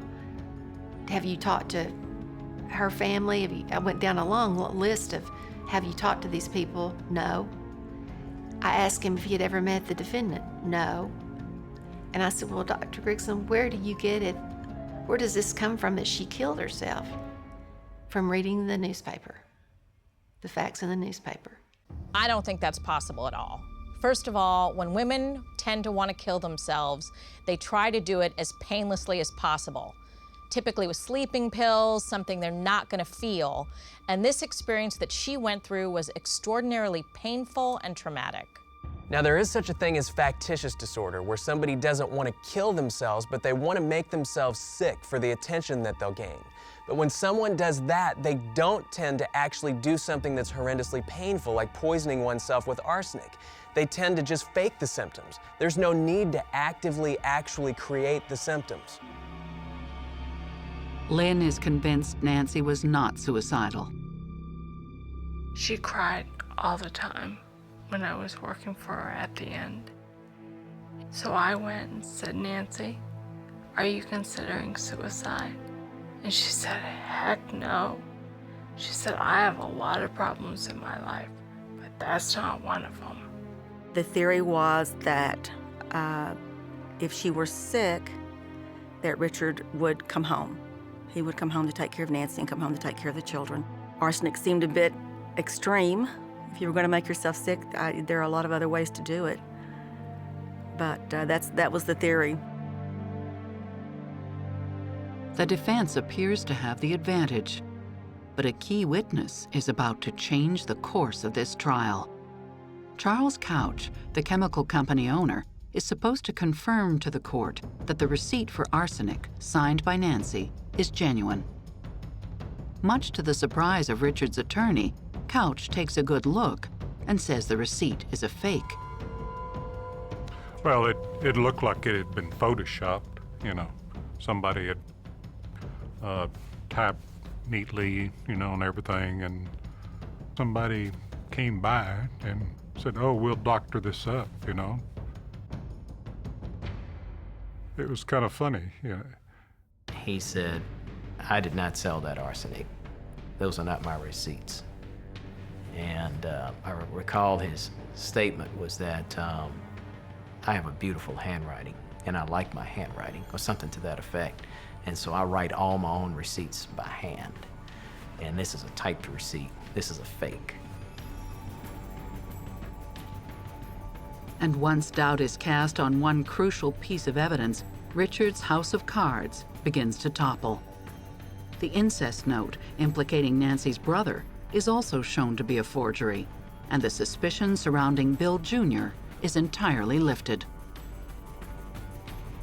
He went back and added in the incest part in his handwriting, but to look like Nancy's, to get that in front of the jury. As the trial went on, I started having doubts. I was there a couple of different times to listen to the trial and the way things were being conducted. And that's when I started questioning, you know, what's going on here, and this certainly doesn't look good. Whatever momentum they might have built, it was taken out from under them, because it looked like what they put on was just a lie. And at that point, you know, it's probably difficult for a jury to believe the defendant or the lawyer. Indisputable evidence is mounting against Richard Lyon. The prosecution shows that Richard amassed a smorgasbord of potential poisons. Nancy's vitamin pills are analyzed and found to contain barium carbonate, a compound used in rat poison. Analysis of prescription drug capsules found in her bathroom cabinet reveals the presence of cyanide. There is also a paper trail. Richard used his own name to order the poisons and paid with personal checks. The first thing most people do would be to, you know, you wipe your fingerprints off things, you clean up your tracks when you leave. I mean, this was a long, ongoing killing, and he made some very elementary mistakes. There were a lot of circumstantial evidence, but when you tally it up, it was pretty devastating. For somebody who is as intelligent as Richard, he was sloppy. He left a paper trail that ultimately led to his conviction. One of the things that we know about psychopaths is that they aren't necessarily intelligent. What they are is emotionally intelligent. They're really good at reading people and manipulating situations, but that doesn't mean that they're good at crossing their T's and dotting their I's when it comes to actually trying to kill someone. Well, I think that many people were fooled by Richard for a long time. So every time you hear a story of a murder or a shooting and the person's neighbor says, "Oh, he was such a nice guy, I'm so surprised," really all that shows is just how little they knew the person. It doesn't show that a really nice, wonderful person snapped. Despite moments of doubt and paranoia, Nancy did nothing to prevent her own murder. I think she couldn't really believe it herself, and if she told people, they would think that she was crazy. I just kind of an inability to accept it because it was so far out. I don't think most people really expect a loved one or someone that they've loved and had children with their family member to hurt them. And so I think that part of her believed it, part of her down in her knew it, and part of her didn't want to believe it, and part of her just said, "I'm not going to believe it." You know, in the beginning of the trial, I was not convinced that he had killed Nancy. And I still am not sure that they proved it in trial. I think at the end of it, I came to the conclusion that, yeah, I guess he probably did it, but I'm not sure that the prosecution truly proved that he did it. The jury needs no more convincing. After a 3-week trial, they find Richard Lyon guilty of first-degree murder. Richard is the only person in the courtroom who appears to be surprised. You know, there's all kinds of murders. You know, people die in different ways. You know, arsenic is something that you have to plan to do. You have to acquire it. You have to get the guts up to deliver it, and you have to figure out a delivery method. And you have to do all those things, and then it works a little by little by little, so you have to be committed to keep doing it. You know, to me, that's just as personal as a stabbing or strangulation. And in this case, you're watching your wife, the mother of your children, slowly die, and you just keep giving doses and doses and doses until you accomplish your goal. To poison somebody over a period of time like that, that's pretty dastardly as far as I'm concerned. And I didn't really see any option other than the maximum sentence. That's what I thought was appropriate, and that's what I assessed. To the relief of the Dillard family, Richard Lyon is sentenced to life. Nancy's brother, Bill Jr., is granted custody of the Lyons' 2 daughters. Richard continues to protest his innocence. He just never seemed like that kind of person at all. I can't even fathom how that could happen. It still is just unbelievable to me. Oh, I was sad. I was sad when they arrested him. I was sad when he was convicted, because that was the end of what I had thought as a very wonderful, loving family.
Back in the Old West, Wyoming was a lawless land where life was cheap. Not anymore. We have so many police officers that there's no room for crime. But even today, wide open spaces can muffle the whispers of scandal. The family was quietly, privately dysfunctional. People talked. It was just like, do you believe it? Do you think he could do that? Do you think they could do that? With young lovers in trouble and a marriage on the rocks. It scared the crud out of me just getting close to that edge. A tragedy becomes something much worse. I was riding back with a murderer and didn't know it. It was a 3-word email, dig 'em up. An accident is one thing. A double homicide, that's a whole different animal. Love may be blind and marriage bliss, but divorce is murder.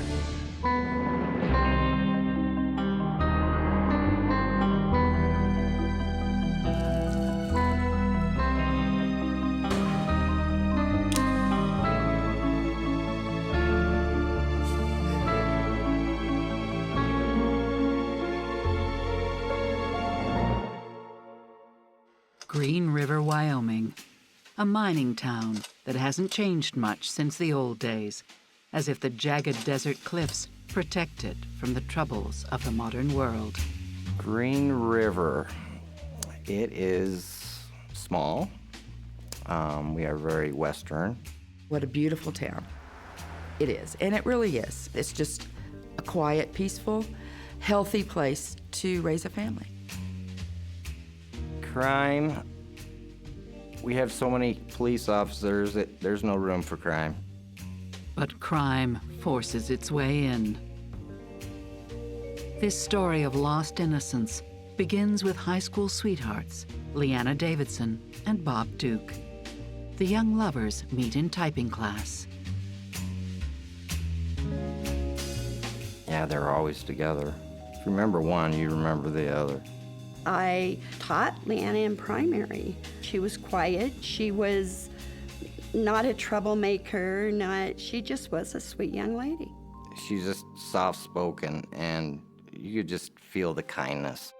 Leanna, smart, pretty, and well-liked, is also a practicing Mormon. Being Mormon, you live by higher standards. You walk a straighter line than most people. And she chose to walk it pretty straight. She didn't drink or smoke or, things of the 90s. No, she was a good girl. Bob isn't Mormon, but he also plays it pretty straight and dreams of leaving Green River behind as soon as he graduates. He was above average. He seemed to grasp all the stuff that I was trying to teach. He wasn't no tough guy or super stud athlete. He's just a calm kid that kind of just stayed back and camouflaged in. Bob's parents are respected school teachers with a reputation for being strict. Bob's parents were more the educated type. In my opinion, two of the very nicest people you could ever meet. I always really, really liked and respected them. Not all of Bob's friends are as squeaky clean as he is, especially his friend Roger. Roger lived a little faster than Bob did. He had a taste for various intoxicants. He was not a perfect citizen. They're good friends, but complete opposites. Bob and Roger bond over kung fu and hitman movies. But Bob stays respectable, while Roger cultivates a tough guy image. He was like one of them guys that, I think in 8th grade, had a goatee. Smoked Levi jacket.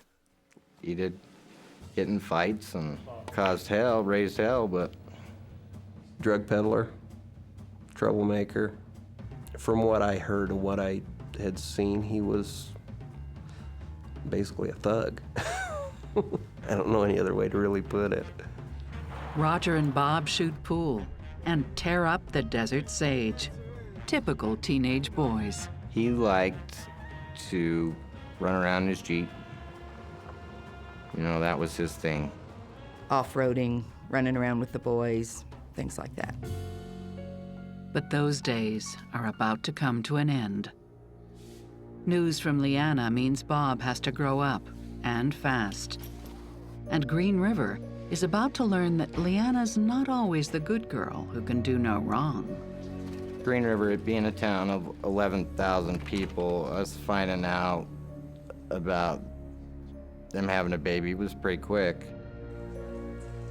Leanna is pregnant at 16. Rose and Ralph, Leanna's mom and dad, stand by their daughter. They were very loving, kind parents and very accepting, non-judgmental. I'm sure they felt just like the rest of us, you know, they started a little bit early, but, oh well, you know, life will go on. I can see Rose being assured that Leanna was mature enough to take care of a child. Bob's parents find it more difficult to accept. They had big plans for their son. I can see Bobby and Larry thinking, oh my word, his life's ruined. I think Dukes were probably more upset about it than Davidsons would have been. Bob dreams of leaving Green River, of going to college, and exploring the world. Leanna's dreams are more modest. I think she epitomizes the all-American girl, hopes and dreams of raising a family here in Green River. No matter. In small-town Wyoming, there's not much of a choice.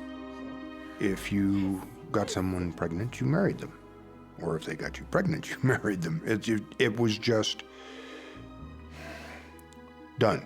I think that they knew what was right.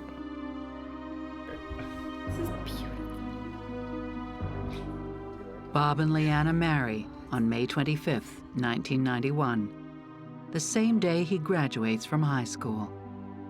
You know, I'm sure there might have been some family pressure there. Less than 3 months later, Leanna, age 17, gives birth to baby Eric. Oh, he was a doll. He was a beautiful little boy. He was. I will tell you this, I mean, Ralph and Rose adored him, but Dukes idolized him. Psychotherapist Stacy Kaiser and forensic psychologist Brian Russell see challenges ahead for this young couple. I think they literally felt it was their duty and obligation to do what they thought was the right thing, and the right thing in this case was to get married and have that child. Relationships that start really young can be successful. It's just that anytime you begin an endeavor like that that's difficult even for people who are fully ready and fully planned it on a shaky footing, it just increases the likelihood that there are going to be problems. I think the marriage and having a child so young was easier on Leanna because she did always aspire to be a mom and a homemaker. But for Bob, he had big ideas. He wanted to leave the area where he was living. He wanted to go to college. And so it was a giant sacrifice for him to make.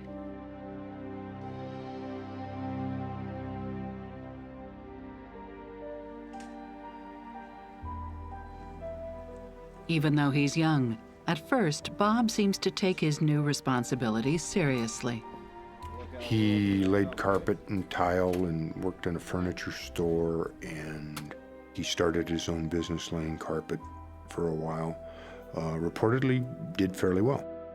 Leanna graduates from high school a year later, then devotes herself to her new family. She adored Eric. She doted on him. You know, very fearful for Eric, she was very protective of him. Some people think that women are, put down or not valued in the LDS religion, and that's not true. You're taught to be a mother, you're taught to be a homemaker, and she exemplified all that. Leanna fills the house with homemade crafts and dreams for the future. She was very talented, and I think that she had goals of opening a craft store, and she loved doing those types of things. Still, this young marriage is not always a bed of roses. Bob was independent, and this would sometimes clash with his family obligations. It appears that his goals were still being a young man with no strings, doing what Bob wanted to do. You know, she was home and family, and he was other things, adventurous things, exploratory things. They were faced immediately with having to grow up right after high school, and that's hard. Bob starts spending less time with his family. I don't believe Eric was a priority for him. You know, it cut into the Bob time. And I think that he had a hard time with that. To me, being a dad, it's not talk, it's not money, it's putting in the time, it's quality time. I heard he wasn't there. Just heard he was absent. Do you know that I never saw Bob with Eric? Never.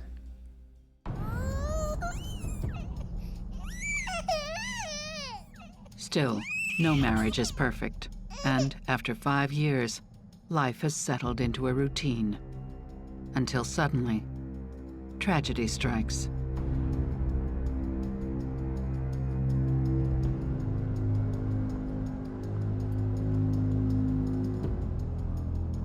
On August 10th, 1996, the Dukes drive out of town for a birthday picnic. Eric has just turned 5. They turn up a remote desert track to the very end of Lost Dog Trail. First of all, you've got a pretty good cliff that's there. Second of all, it opens out into this open basin above the lake, and it seems like you're 300 feet in the air. It's a breathtaking spot, looking out over the vista of Flaming Gorge Reservoir.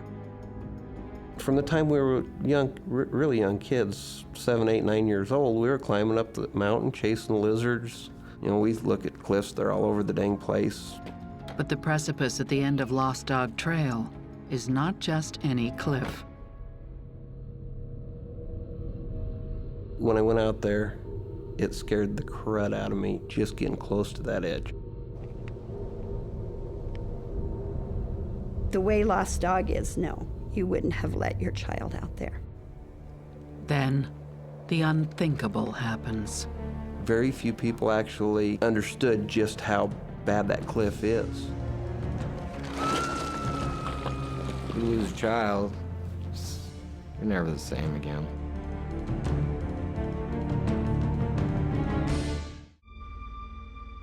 Two teenagers face an unplanned pregnancy, followed by a shotgun wedding. Still, Bob and Leanna Duke dream of a promising future together.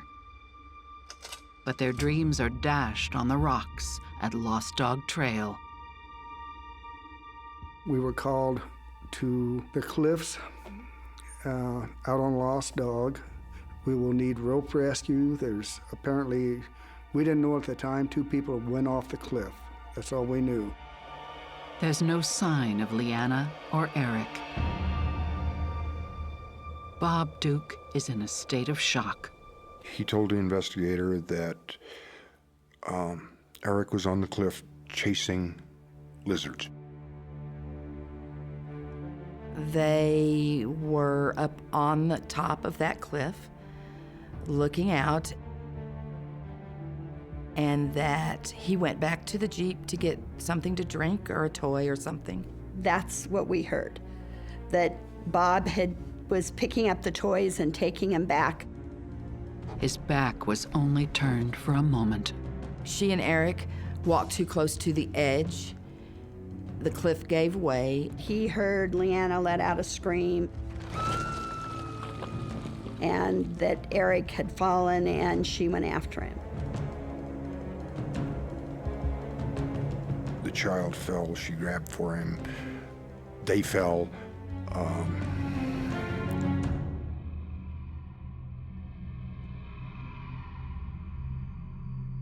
Seemingly inconsolable, Bob tells first responders he'd never before driven down Lost Dog Trail and had no idea how dangerous it was. They were riding around, looking for a place to have a picnic, and just ended up there.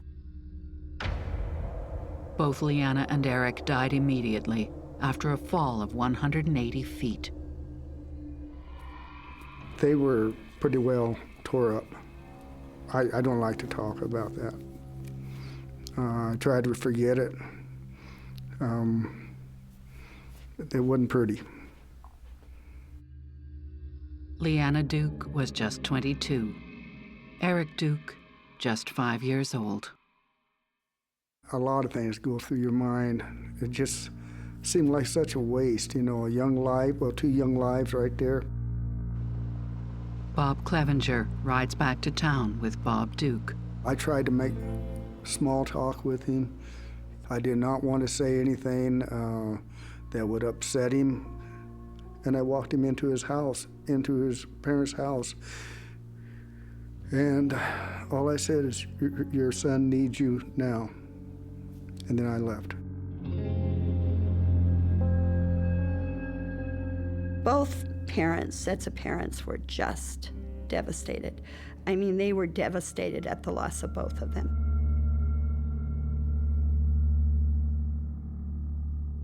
Bob literally showed no emotion. We left the mortuary and went home, and I told Rudy, he asked, do you think he even realizes that they're gone, what's happened? And he said no. He said he's not even in touch with reality. The tragedy is ruled an accident by the Sweetwater County Sheriff's Department. We've had a few kids fall off cliffs, four-wheelers, motorcycles. The way it happened, that's what got us.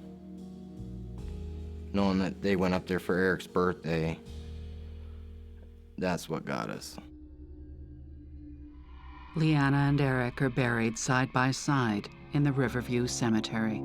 The next day, I took flowers to the house, and the house was just covered with flowers. The whole town is full of sympathy for the Davidsons, for the Dukes, and for Bob, a widower at just 23 years old. And then Bob gets on with his life, perhaps too quickly.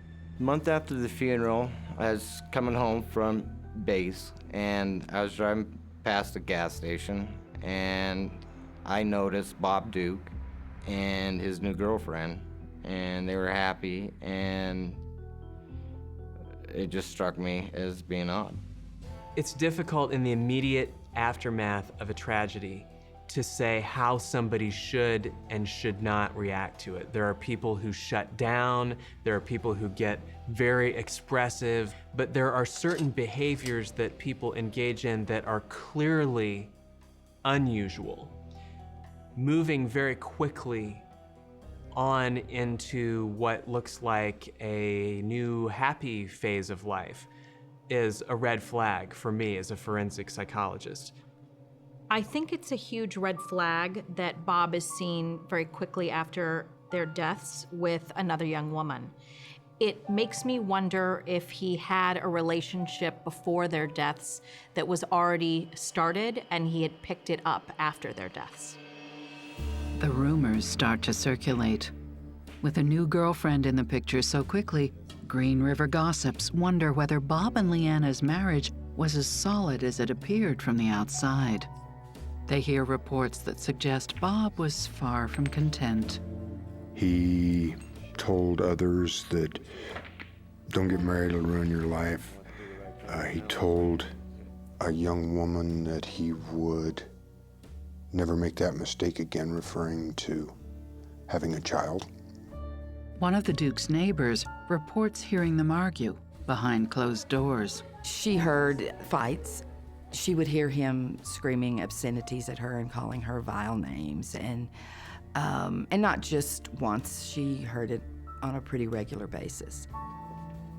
There are stories that Bob cheated on Leanna and that Leanna knew about it. One woman found her in the most unlikely place, the bathroom of the Wild Horse Saloon. She opened the door and went in. There was no one else in there except a young woman who was bent over the counter there crying. Leanna was there, searching for Bob. And then she told her that a friend called and said he was there with another woman, and that's why she was there in the first place. She indicated that she was in a horrible marriage and that her husband wanted out, and he'd said he would kill her, and she and Deb said, well, we've all been there. It wasn't the only time she'd seen Leanna in distress. And she remembered a very unpleasant incident at the grocery store where she saw Bob and Leanna together, and he was yelling, and then he dumped over the grocery cart, and she started to cry, and she's picking up the groceries and putting them in the cart, and he's standing there yelling at her. Before the marriage, Bob used to talk of college, of travel, no more.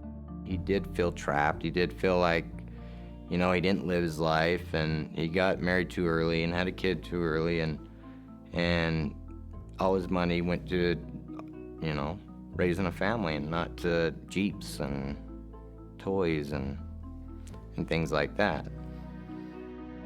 He told several people various versions, but he didn't like being married. One statement I recall was he married the wrong sister because the sister was outgoing and social. Leanna was a homebody. Bob's friends had suggested divorce, but for Leanna, it was not an option. I don't think that divorce was socially acceptable in Mormon or LDS communities. People stayed together who never should stay together. They stay together for the kids. Divorce is ugly, because with divorce comes, and you have a child, comes child support. Leanna wanted to save the marriage, have another baby. She wanted children, he didn't. And I think that's a goal that there's really not a lot of compromise there. They were young. I think that she wanted to do whatever she could to make it work because she wanted to provide that home for her child. That's what she wanted, more than anything. A troubled marriage and suspicions of infidelity do not give the police reason to believe that Leanna and Eric's deaths were anything but an accident. Until Bob's high school buddy Roger reappears, ready to reveal an extraordinary secret, a secret that will cast new light on the events at Lost Dog Trail. I believe that a murder had been committed, not one but two.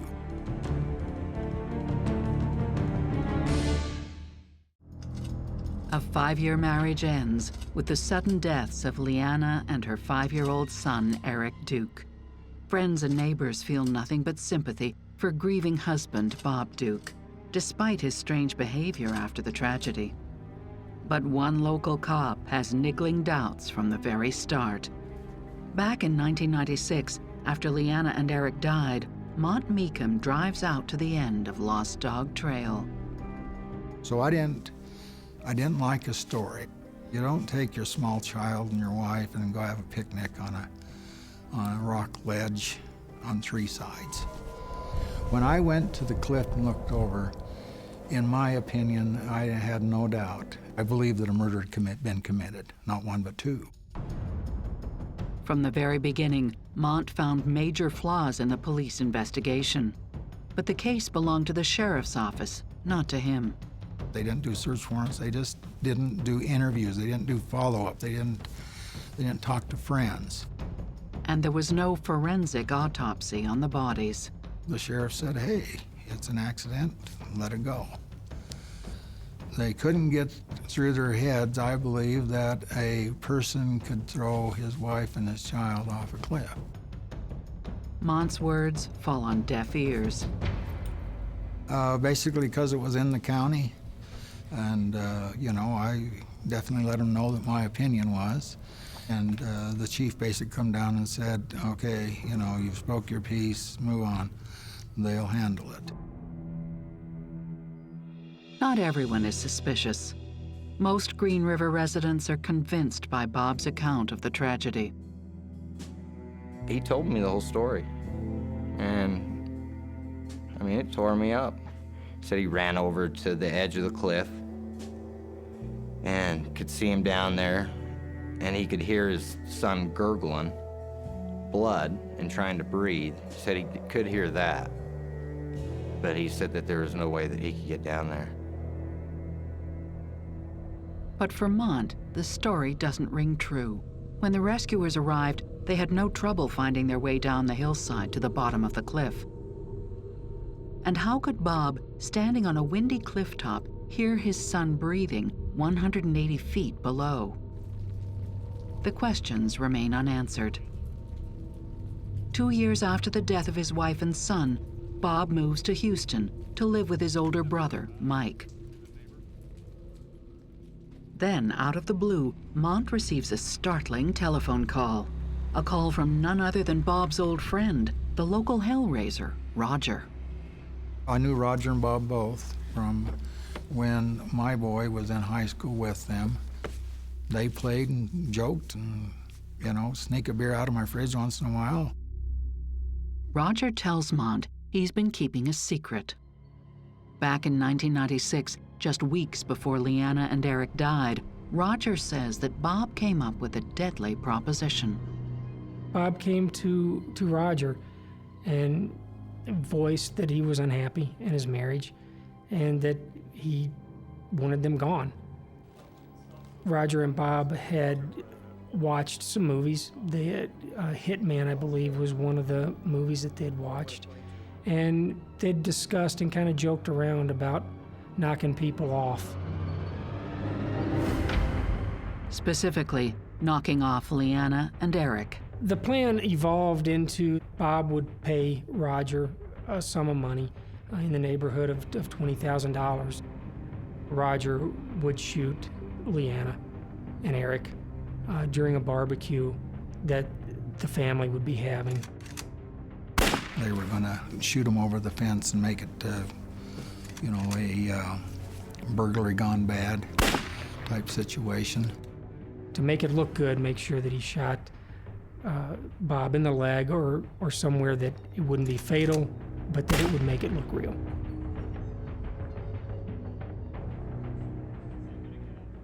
Roger says he thought the whole thing was a joke, but when Leanna and Eric fell to their deaths, he believed it was no accident. He was very concerned, and that was his first thought, was that Bob had killed them. At the time of the deaths, Bob pulled Roger aside and insisted he had nothing to do with the tragedy at Lost Dog Trail. Roger believed him. He just didn't think he had done it. He couldn't believe that somebody could do it. Nobody thinks that their friend would ever kill their wife or child. And so it makes sense to me that Roger just thought that Bob was joking when he made a comment like that. Well, hindsight is 20/20. It may have been that Roger thought that he was just frustrated with life at home and he was venting and he was sort of fantasizing, but with benign intent. Friends and family members want to find a way to believe the people that they love and care about so that they can maintain the relationship. It's a profound loss if they face the fact that the person is a murderer. Over 2 years later, Roger has a change of heart about his old friend Bob. He tells Mont that out of the blue, Bob Duke had called him. Bob had apparently spent the $60,000 in life insurance collected after Leanna and Eric's deaths. And now, with his brother Mike, he'd hatched a sinister plan to make more. He contacted Roger and asked him to murder his parents for hire. When he finally gave up the whole story, I was, holy smokes. Bob had called him and said that if he would help him kill his mom and dad, that he could have anything in the house that he wanted and just keep it for himself. He also said he could have some of the insurance money also to help him out with some of his debts. Now that Roger has been asked to help kill Bob Duke's parents, he feels sick with guilt. I think the guilt or the his feelings for what had happened to Leanna and Eric were pretty strong, and that's what actually brought him to the police. And then when I asked him why he did it, and that's when, the past started coming up. Well, he wanted me to do the wife and kids. Okay. When he said that, that's when he had me hook, line, and sinker, and I was in this thing, okay? Because that confirmed what I'd always suspected. Roger's startling confession and a potential criminal conspiracy changes the game completely. An accident is one thing. A double homicide, that's a whole different animal.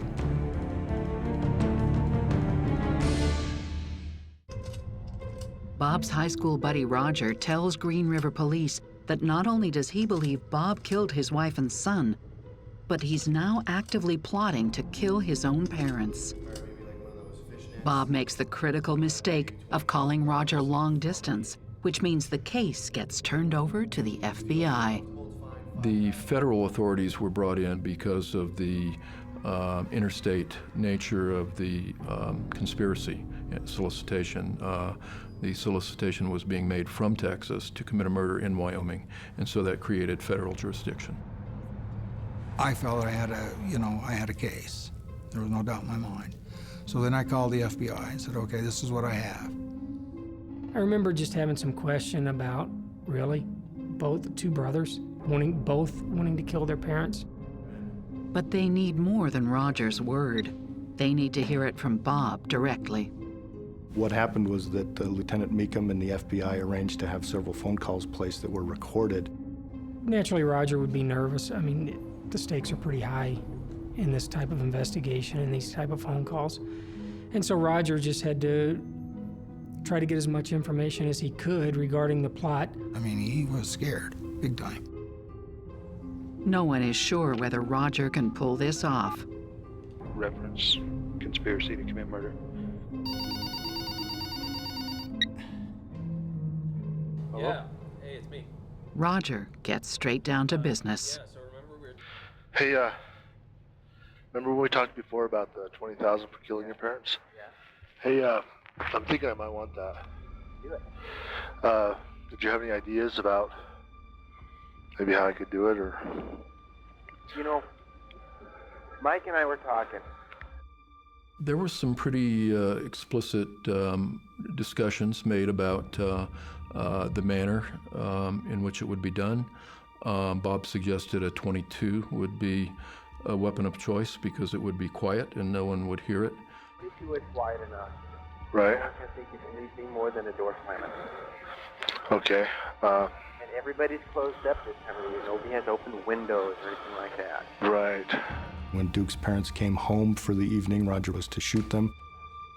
So it's just walk in and do it and walk out just like it was, like I lived there basically then. Yeah, the best thing to do would be be there when no one's there. Right. And then when they come in. Just wait till they walk in and then catch them off guard. Okay. Got to be together. Okay. Because my dad does have a gun in the house. Right.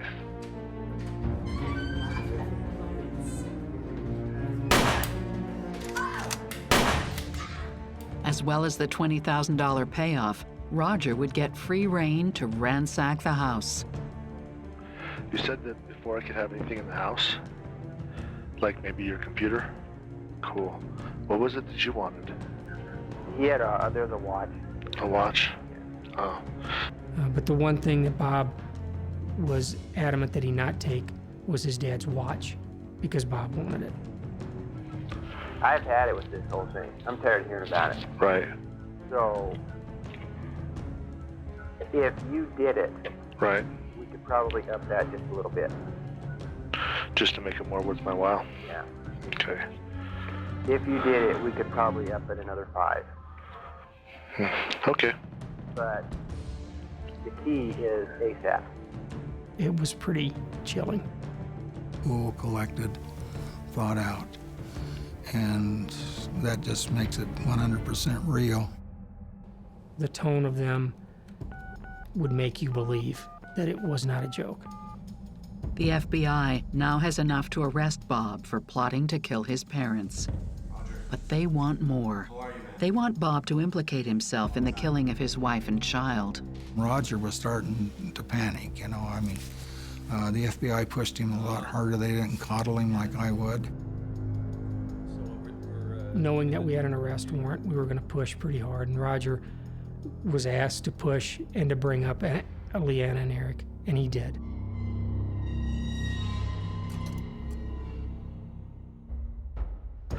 Hey, is there any way we can make it look like an accident, like you did with your wife and kid? Dude, I did not do that. You didn't? No, I didn't do that. I thought you said you did family before. What? When we talked the first time, you said you did. Oh, I thought you said you did that. No. Huh. No. Okay. Not with that, no. Huh. No, that's how come I didn't. We talked about it, and I didn't want nothing to do with it. Despite this denial, there is at least clear evidence of a conspiracy to kill Bob's parents.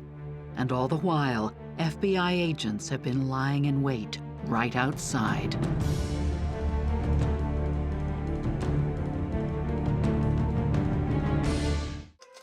Bob Duke is arrested after an FBI sting operation records him conspiring to kill his own parents. Bob and his brother Mike are both charged with conspiracy. Investigators suspect he's also responsible for the deaths of his wife and child. But during a taped call to Roger, Bob categorically denies it. Is there any way we can make it look like an accident, like you did with your wife and kid? Dude, I did not do that. You didn't? No, I didn't do that. When news gets out, the school teachers' sons and their murderous plot are the talk of Green River. It shocked everybody. I don't think there's any other way to put it.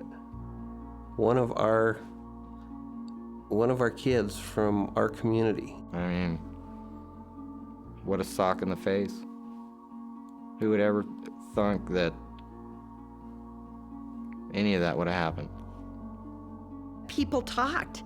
It was just like, do you believe it? Do you think he could do that? Do you think they could do that? Special Agent Todd Scott breaks the news to Mike and Bob's parents. Probably one of the hardest things I've done as an FBI agent. I had the tapes with me. I offered to play them. Their response was, our sons, we're going to stand by them. We don't believe they would do that. We don't want to hear the tapes. And I didn't push.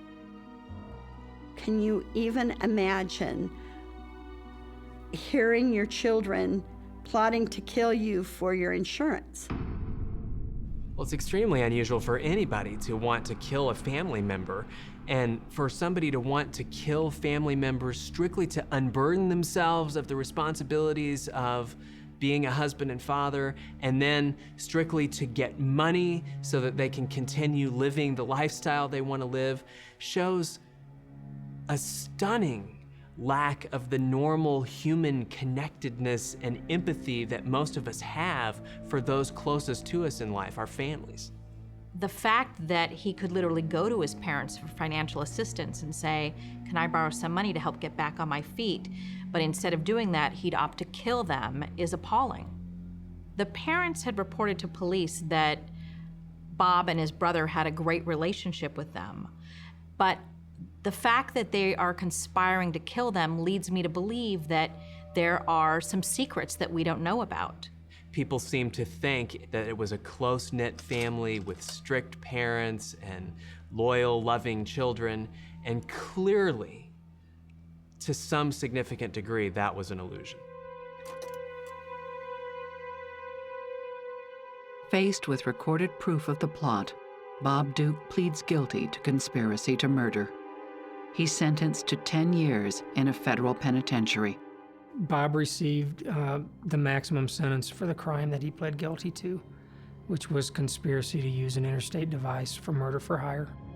Bob's brother, Mike Duke, gets 21 months for failing to report the plot. In the calls, it was clear that Bob was in control. If Bob Duke is capable of plotting to kill his own parents, is he capable of pushing his own wife and son off a cliff? After hearing from his own mouth what he and Mike were going to do to their parents, there was no doubt in my mind that he killed his wife and his child, that he could do it.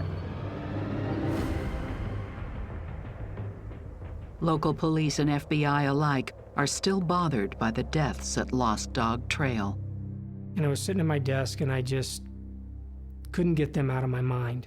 And I just picked up the phone and called my friend, Mary Ernst, the death investigator. And I told Mary what had happened. I just said, let me run something by you. She didn't miss a beat. She said, Todd, you've got a homicide. She said, one person goes off the cliff, we're scratching our heads and looking hard. Two go off of a cliff at the same time, especially a mother and a child, no way. Todd sends the FBI file to the county prosecutors, who are now convinced Bob is responsible, based on Roger's account of the plot to kill Leanna and Eric.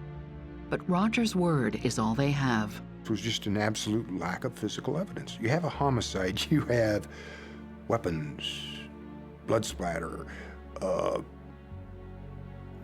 all sorts of things that just weren't there. The most convincing thing in this case is the cliff itself. We decided that this was not an accident, that this was a multiple homicide, and we filed the charges because of that. Taking a leap of faith, prosecutors charge Bob Duke with the murder of his wife and child. It won't be easy to prove their case. People's memories just don't stick with them, and so it's hard to take an old case and get facts, just the facts. But photographs are more reliable, and that's how prosecutors find new hope for this investigation. There was one certain photograph that we all looked at, and it looked very clearly as though there was a mark across Leanna's neck, which might have been caused by a rope or a piece of fabric tied around her neck. There was a good chance, based upon the bruise that we had seen, that we would find evidence of strangulation. There was some suspicion at the time that maybe there was a strangulation used to disable Leanna, because certainly it would be risky to struggle with someone, on the precipice there. To prove Bob had strangled his wife, they need forensic evidence. Harold sends the photos to a pathologist. He emailed me back, and it was a 3-word email, dig 'em up. So, in July 2000, 4 years after their deaths, they order the exhumation of Eric and Leanna's bodies. There's a bone in your throat that's called the hyoid bone. If that bone is broken, she was strangled. That's really the only explanation. The autopsy results come back 4 days later. For Harold and his colleagues, the results are a blow. And the hyoid bone was intact, and so the evidence that the real smoking gun that we'd hoped to find wasn't there. It was pretty disappointing. A forensic autopsy indicating a strangulation would have made the case a lot easier. Prosecutors move ahead regardless. Bob Duke will be tried for first-degree murder. And with no physical evidence, it could go either way. It's the word of Roger, a small-town hood, against his buddy, Bob Duke. Bob's past, as opposed to Roger's past, were kind of on opposite ends of the spectrum. And so, who are they going to believe? Bob or Roger? You never second-guess a jury. If we convince 12 of them that he did it, we win. If we convince 11 of them that he did it, we lose. Got to convince all 12, beyond a reasonable doubt. Bob Duke tries to convince the court that the phone calls with Roger should not be taken seriously. His testimony during the trial, and he did testify on his own behalf, was always that those conversations were a prank, they were a joke, it was meant to be funny. That was the only explanation I ever remember him giving. The way that I tried to deal with that is I would quote him or read him a specific passage from the transcript of the conversation. For instance, a 22 would work. It doesn't make very much noise and the neighbors wouldn't hear. And I would ask him, is this part of the joke? You could take them by surprise. When they get home, they're going on a trip to Salt Lake for shopping. You can take them by surprise, and you're free to ransack the property and take property. Is this part of the joke? And so after confronting him with the litany of these quotations, at one point I looked at Bob and I asked him, "Bob, stop me when I get to the funny part." And he just kind of had no reaction to that. There's very little he could say other than, "I didn't mean it, it wasn't serious," and that's what he tried to do, but it was a very hard sell. In fact, I think an impossible sell. In the middle of the trial, a surprise witness turns up, giving a much-needed boost to the prosecution's case. We were having a sandwich for lunch, kind of rushed. I had a message that there was someone there to see me. I basically told, my staff that I was too busy, I couldn't talk to anybody. And the woman was insistent that she needed to talk to me. She says, I've got some information about this case. Certainly had no idea it would be something as useful as this turned out to be. She tells him that she met Bob Duke at a mini-mart in 1994 when she was 13 years old. She and her sister had been basically out on the streets of the little town of Green River. Bob and Roger had essentially picked them up. They were both underage. They wanted to obtain and drink alcohol.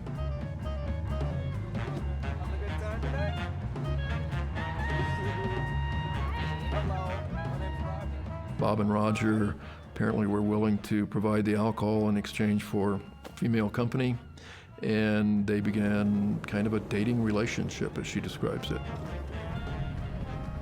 She and Bob spent a month making out and driving around in the desert. Bob confides in her. Things are not going well with his wife, Leanna. He told her he was married in name only, and that he did not want to go through a divorce, but he wanted out of the marriage. He told her that he was searching for a way that he could get out of his marriage which would not involve paying child support. Making out with a minor may be morally dubious, but it's a long way from murder. But then, the witness puts a giant dent in Bob's story. She reveals that Bob brought her out to the end of Lost Dog Trail more than once. She had been to the crime scene with Bob Duke in 1994. And so he lied and told people that he'd never been there before. That was his first time, and she proved that to be untrue. She was a concrete witness to testify that Bob Duke's story was false in at least one regard. She tells her story on the stand, crucially catching Bob in a lie. One of two things happened out there. Either it was an accident, as Bob Duke had always claimed, or it was murder, as we were claiming. There was nothing in between. And if it were an accident, there's certainly no reason for Bob to lie about the circumstances of the accident. Nobody knows for sure whether Bob Duke pushed them off the cliff, whether he chased them off the cliff, whether he rendered them unconscious and threw their bodies off the cliff. Nobody knows exactly what happened other than Bob Duke.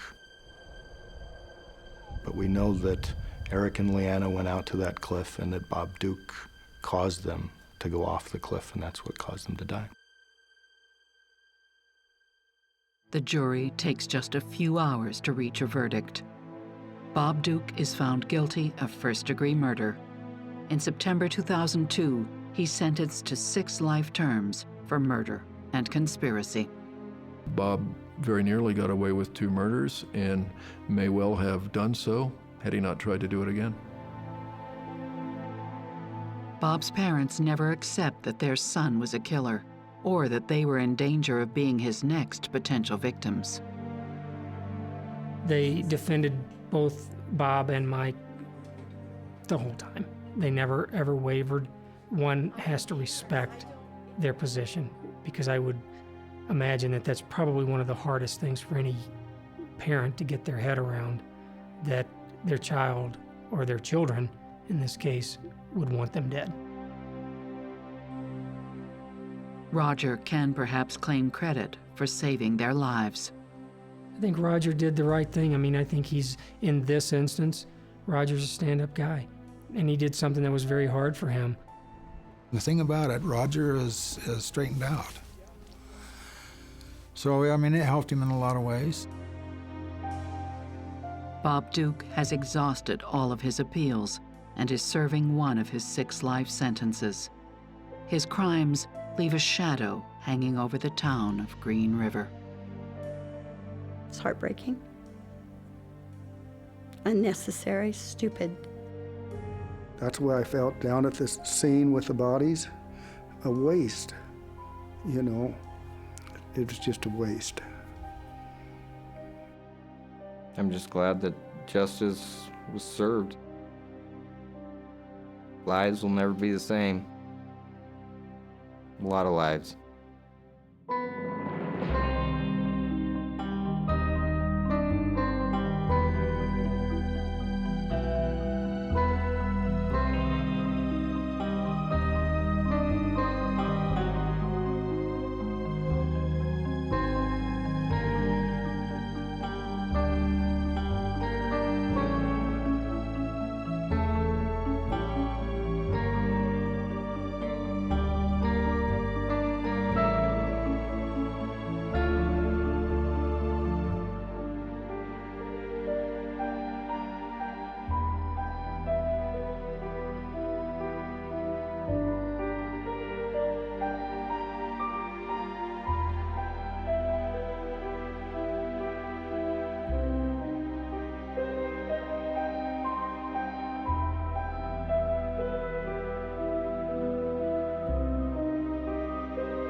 An ideal life partner. She was attractive and smart and vivacious. At times, she almost seemed too perfect. At the end of the visit, and 18 days after meeting this person for the first time, we got married. 2 marriages that become entangled in a deadly web of deception and violence. My blood froze. It was this crazy world that I'd entered into just got a whole lot crazier. I don't know a good way to describe their marriage other than it's just strange. And come to one shocking end. He said there was a shooting in the house. Someone tried to kill Mommy. I just looked at them and I said, "Is my son here?" And they go, "Yes." And I'm like, "Is he dead?" Love may be blind and marriage bliss, but divorce is murder.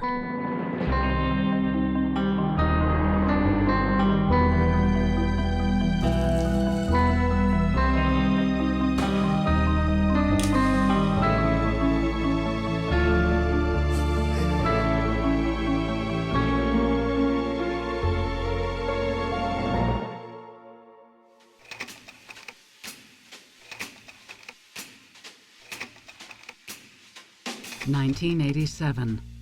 John Pittman, a high-flying medical student in Chicago, catches the eye of Tracy Richter, a bright and beautiful radiographer. She was attractive and smart and vivacious, and she had an ability to read people that I hadn't really ever encountered before. She also sort of had a way of knowing what you were, wanted to hear or were very interested in. And, at times she almost seemed too perfect. And she always got good grades in school. And at that time, because her SAT test, she got one of the highest scores, I'm pretty sure, in the whole United States. She has a 145, 150 IQ, which is very, very high IQ, very bright, very perceptive. In 1989, the happy newlyweds move west to the mountain city of Denver, Colorado, where John throws himself into a demanding medical career. I was in a high-powered, high-energy, high-demand residency, 120-hour work week. The residency went very well. Things were very promising. When he meets Tracy's family, the Richters, they give John a warm Midwestern welcome. Very down to earth, but I like that. So we all got along just great. We treated him like a son, no different than if he was our son. And up to that point, I mean, he was okay. And my point is, I'm not married to him. You don't all like the same people. But after 2 years, the honeymoon is over. Tracy's career falters, and she becomes unsettled and restless. She would get a job, then all of a sudden, I'd get some sort of story, and then she'd be doing a different job, and then there'd be a different job. She's just as unhappy staying at home.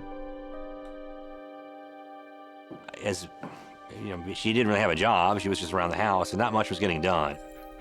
She also claimed we were both big animal lovers, or so she claimed she was, and I am a big animal lover. So we started acquiring pets, you know, and which is great. But I found myself being the one taking care of them.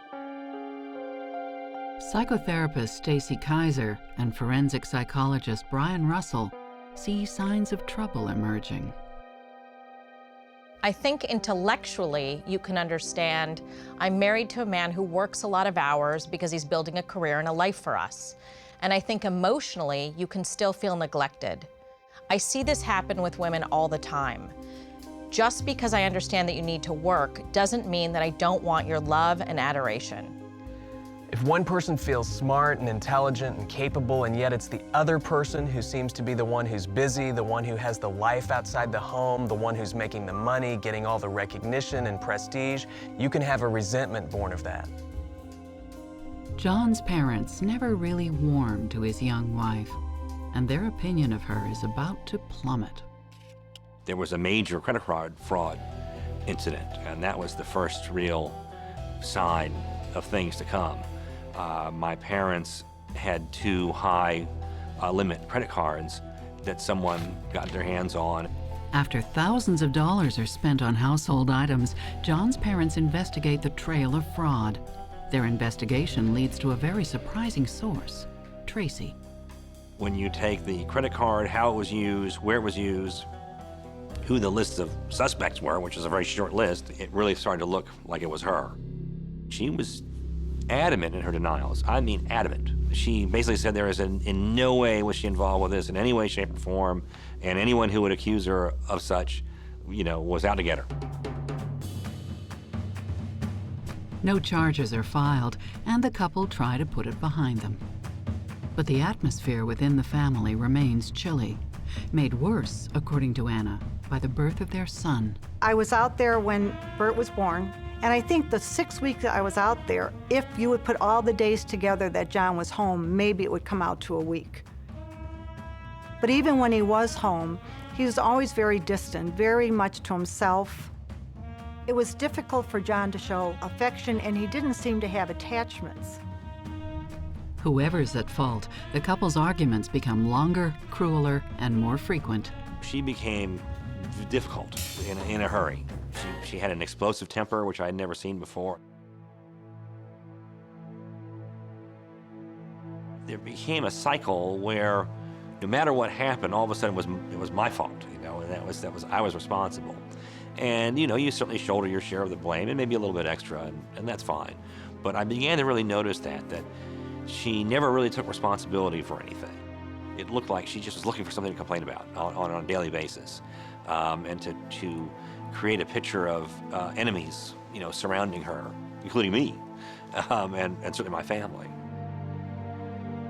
She would go to work somewhere, and then there would be some horrible incident. I remember she said that some boss's son sexually harassed her and, you know, was accusing her of all sorts of things. So there would always be some sort of blow up, some big incident.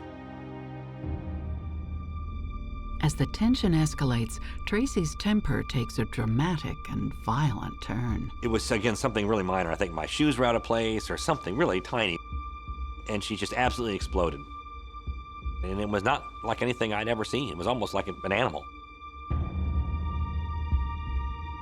And she turned to me and said, you know, you're never going to leave this house alive. She comes out of the bedroom waving a gun. Now, I knew we had a gun, but I didn't know that's what she was getting. But once I saw it, I basically dove out the door as soon as I saw that. I heard the gun go off. And she appeared at the front door and was super apologetic, and I'm so sorry. And, you know, all of a sudden, that entire mood and rage was gone, just gone. John calls the police, but Tracy insists she had no intention of shooting him. As Tracy was charming, very passive, and very apologetic, she then explained to me that it was a suicide attempt, that she wanted to kill herself. Which, You know, I mean, she shot in the air, and I didn't see what happened. I did not see her physically shoot the gun. I mean, it was possible. She was shot, she brought the gun down, didn't realize it was loaded, and it went off. I find the claims that John would say she tried to harm him funny, because at the time, never once did he ever accuse her of trying to harm him. Never once. Stacy Kaiser and Dr. Brian Russell see a marriage in serious trouble. The discharge of the gun maybe was accidental at that point, but the propensity for her to create a risk for violence, at the very least, should have been a giant red flag waving all over the place in front of him. They aren't really talking about their problems. They're just busy living their lives. And I think it really made her escalate to a point of almost going crazy. After the gun incident, Tracy is charged with discharging a weapon. She's forced to undergo 6 months of psychological counseling. But the couple is determined to repair the damage. John gets a job back in Chicago, and they begin preparations for the move. We sold our house, and all of our pets were supposed to be sent to Chicago. But she called me up one day in this panic and said, "Oh my gosh, something terrible has happened, they're gone." She made this big story and very emotional and very convincing that, she had taken them to a company that said they'd ship them, but it turns out it was some front for some lab somewhere and they're gone now, which I thought was bizarre. At that point, I realized something is completely wrong, that there is something wrong here. Convinced Tracy is lying, John seeks the advice of a private investigator. I started telling him about the pets, and he keyed in on that immediately and said, "There's a problem." And then he started asking me questions, one after the other, and I was like, "Yeah." He says, "Is this true?" And I was like, "Yeah." "Is this happening?" "Yeah." And he just sort of went down. It was like he had a checklist. He said, "The person that can just throw away that many, animals that you're killing yourself taking care of, tells you something." As the interview continues, John remembers another suspicious incident. She had asked me multiple times to increase my life insurance, and I was like, "Well, why? I'm just a resident. I mean, it's not like, we have big assets to protect or something like that." But she really was persistent, really, really constantly badgered me about that, and I didn't do it. John's fears proved to be justified. He concluded the interview and he said, "Yeah, you definitely need, you need to hire somebody because your life's in danger."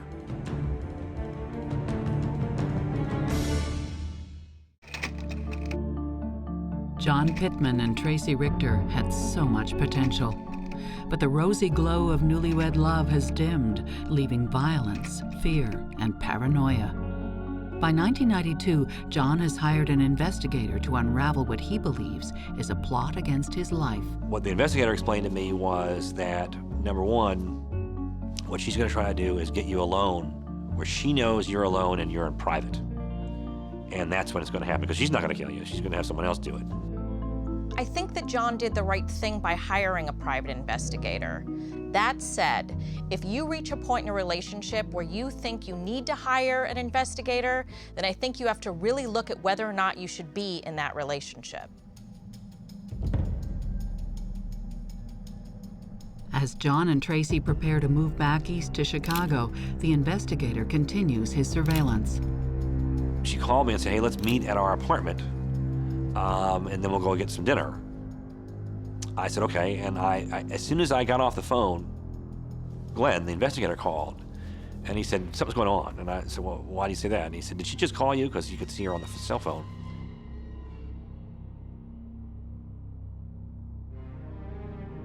He said, what did she say? And I explained, and he said, "Well, you got a real problem." And I said, "Why is that?" He said, "Well, your apartment is due east, and she is headed straight west as fast as she can go."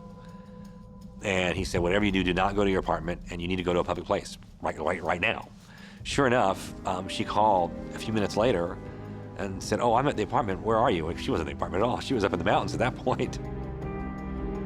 John never discovers whether there really was a hitman lying in wait.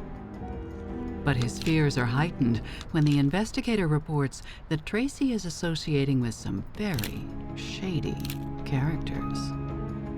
He said they're living under assumed names. He said the vehicles they drove were registered to other people.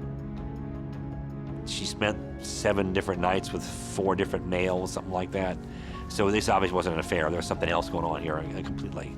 These are people you don't want to be fooling around with. So with that, I, was very thankful that I had gotten out of there alive. I didn't need any more convincing at that point. That was pretty obvious to me that she really had a problem.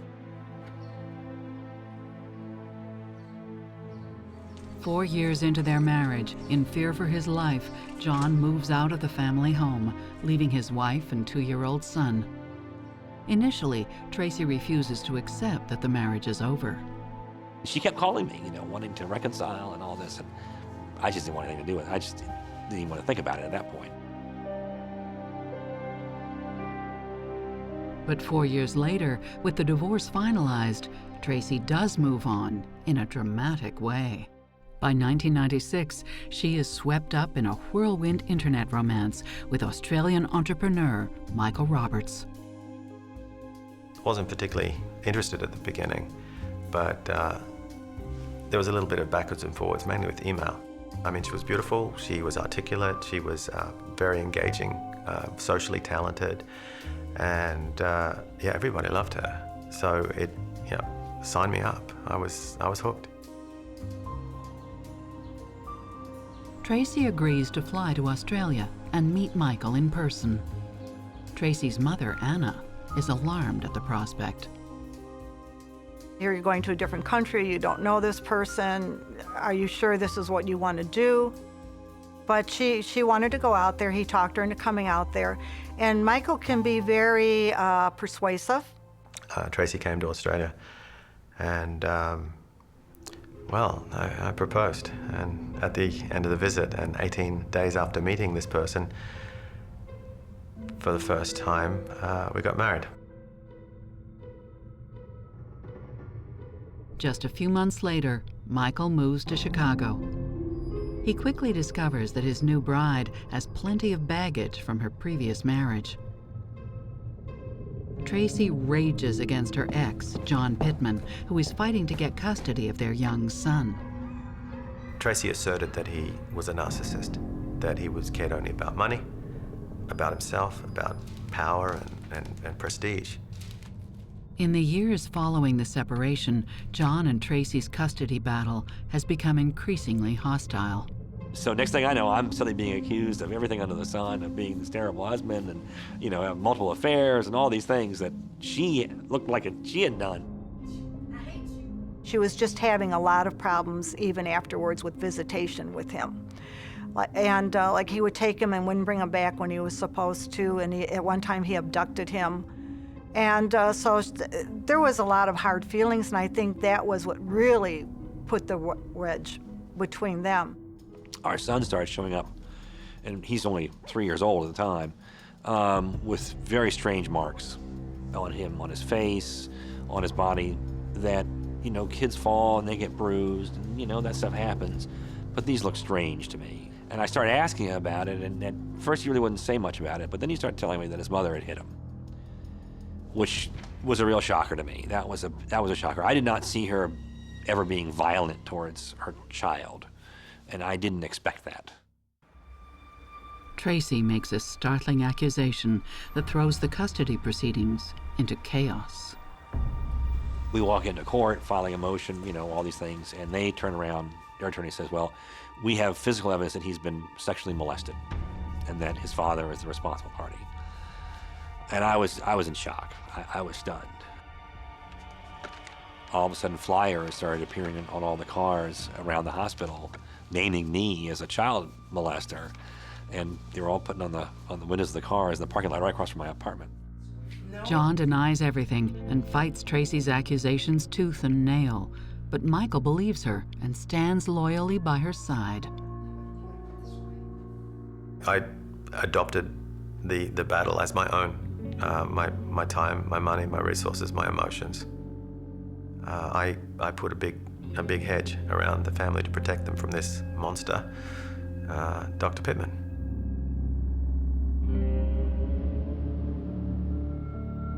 The custody battle is not Tracy's only disturbing legal dispute. She tells Michael she's also suing her dentist, a Dr. Laspiza, for an incident during which she says she was drugged and sexually assaulted. She said she woke up and to find her dress around her waist, and that he was fondling her breasts and masturbating, and that she had red high-heel shoes that were far too small for her feet, on her feet. And that was the story. And I'm like, oh man, what do I do with this? Give me my normal life back. But of course, she's my wife and somebody's raped her. So I was, the fangs came out again, and I had a new battle to fight. Even though she's suing for damages, Tracy has not gone to the police. And bizarrely, she's waited several months before telling Michael about the incident. I felt pretty dishonored to be left in the dark by that. It's like, if somebody sexually assaults you and it's not your fault, why wouldn't you tell me? Tracy's supposedly a victim over and over and over and over again. It seems like every man who comes into Tracy's life has abused her, or abused her children, or abused both, mistreated her in some way. Okay, this is either the most unlucky human being in the history of the world in front of me right now, or this is a liar in front of me right now. You're stressed out and I don't... Just like his predecessor, Michael is shocked by Tracy's hair-trigger temper. When Tracy wanted to go out for hamburgers for dinner for the 4th time in a row, I said, can we have something healthy? And she took that as a personal affront. She just turned into a monster. She literally turned in front of 2 lanes of traffic on our side and then 4 lanes of traffic on the other side, wheels spinning, to go somewhere else. And from that point on, I was hypervigilant. And Michael isn't exempt from Tracy's colorful perception of reality. She complains that he's both neglectful and overly controlling. He was very possessive. When she would come over, because she'd say, oh, he's playing video games downstairs and he's been down there for 3 hours. So she says, I got lonely, so I came over. She would be in the house 5 minutes and he'd be calling, when are you coming home? When are you coming home? Wherever she was, she couldn't go anywhere. My relationship with Tracy was acrimonious. It was dysfunctional. It was debilitating. I was always looking for something that would change Tracy or change me, because of course I blamed myself for a lot as well. I didn't understand why, but it was all my fault. And the Richter family now make that very clear that it's all my fault now too, so. Tracy has people who adamantly defend her. And not only does she paint herself to be the victim, but she creates elaborate stories about how other people have hurt her, and she's just been this sweet, innocent person in the mix. The trust in this relationship is rapidly fading, especially when Michael suspects infidelity. One thing that she claimed before we even met the first time was that she was a model for Black Velvet whiskey, and that she would do these modeling gigs and it was always in a short black velvet dress, but never brought a paycheck for it, and sometimes would come home sooner than the trip to wherever she was going would have taken and have showers when she comes home. Suspecting affairs, Michael tries to fix the problem by arranging for couples counseling. But I thought all the fault was mine, because Tracy and her parents would tell me that was the case. She would accuse me with counselors of certain things, and I would admit them just to show, just because if I didn't, of course, that's denial. And I just wanted to try and break through. It was a very, very strange time. If this marriage is to survive, he and Tracy need a fresh start. In 1998, the couple decides to leave Chicago and start again in a small Iowa town called Early. It was pretty much, or throw a dart at a map. That's how we came to be in Early, Iowa, unfortunately, for the people of Early, Iowa.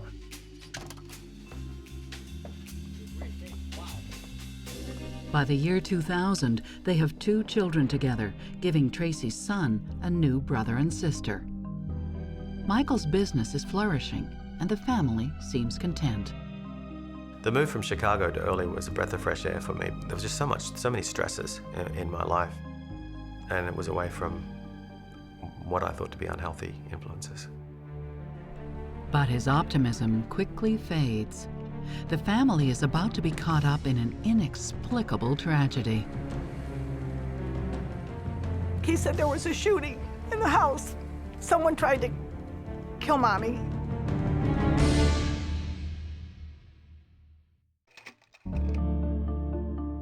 Tracy Richter and Michael Roberts are proving to be popular in small-town Iowa.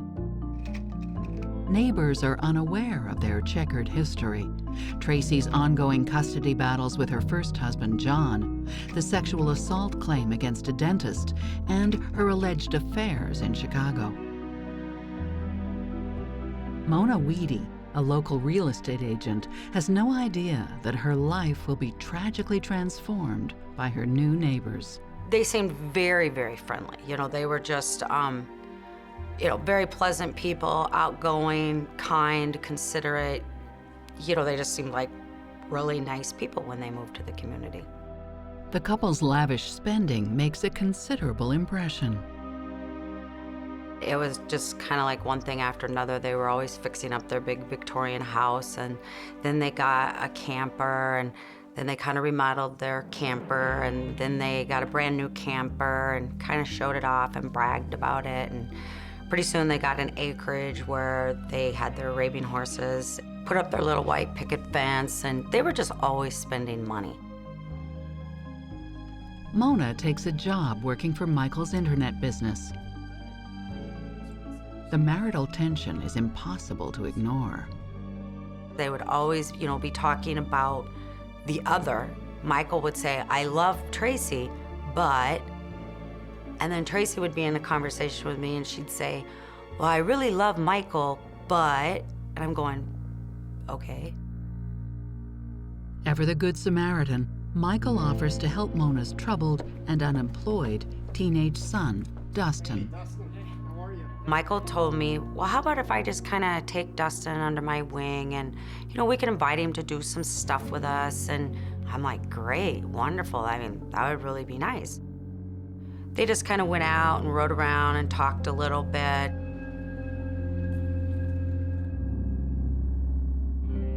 It's not long before Mona sees the full extent of their increasingly dysfunctional relationship.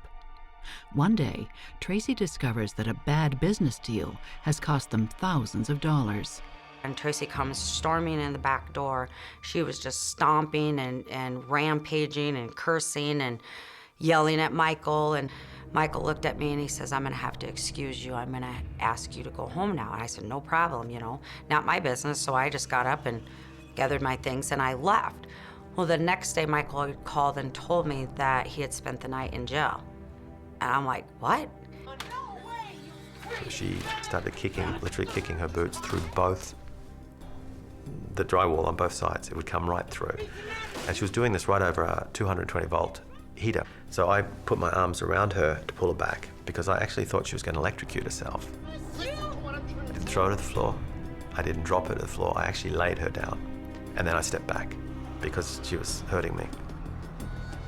An hour later, local police receive a call from Tracy and Michael's home. And then red and blue lights outside. And that was it. Police officers, guns drawn. I came to the front door. So, what's up, guys? I said, put the child down, put the child down. I was taken away. Very much like what happened with John, where there was this explosion of anger. She starts going crazy. She's kicking the wall. She seems to be seeing red. He's having a hard time getting her to focus. This is definitely a pattern. Meanwhile, Tracy's ex-husband, John Pittman, is pressing his case for custody of their son. She hadn't behaved well as a co-parent at that point, and she was going to have problems in the Illinois court. That was number one. She had made a second abuse allegation that had failed, and obviously things were falling apart at home with her and Michael because they'd gotten into a fight, and he ended up in jail. Custody disputes, allegations of abuse, and a sexual assault case should provide enough drama for any married couple. But what happens next turns this drama into a tragedy. I was supposed to contact Tracy about some work that she had for Dustin. She goes, oh, we've just got a whole bunch of copies for him to make. She said, just send him down in the next day or two. And I'm like, okay. Later that day, Mona receives a horrifying telephone call. My nephew called me on my cell phone, and he had told me something really bad had happened at my friend's house down the street. And the house is all taped off, and there was a fatality, but he goes, I don't know who. And I just personally thought Michael had shot Tracy or Tracy had shot Michael. And my husband goes, I think Dustin's car is at the Roberts. I'm just like, I want to see my son. I want to see my son. And they're like, you can't. You need to go home.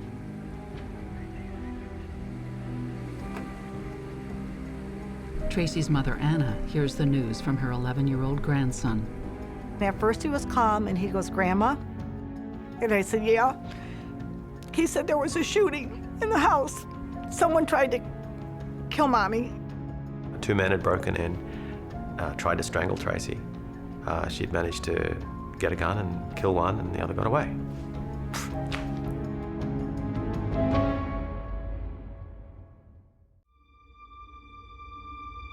December 2001. The Roberts family home in Early, Iowa is a scene of turmoil and tragedy. According to Tracy, who was at home with the kids, 2 men entered the house and attacked her violently. Tracy shoots one of them dead, and the other escapes. The dead man turns out to be a familiar face at the Roberts home, Dustin Weedy. I just looked at them and I said, is my son here? And they go, yes. And I'm like, is he dead? And they go, yes. It was just like, you got to be kidding me. My blood froze. It was this crazy world that I'd entered into just got a whole lot crazier. Family and investigators try to piece together this horrific chain of events. She heard someone coming downstairs, and she thought it was Michael coming home early. Saw 2 men coming up the stairs, didn't recognize them. She says, I just turned with the baby, and I start running towards the bedroom. Ran to the boys' room, handed my daughter to one of the boys, was pulled back by a ponytail, closed the door while being pulled back, was strangled, fell unconscious.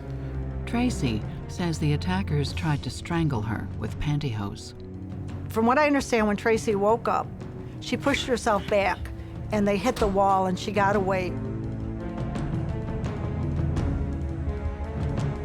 She got up, ran to the room, got underneath the bed, was able to get a gun out.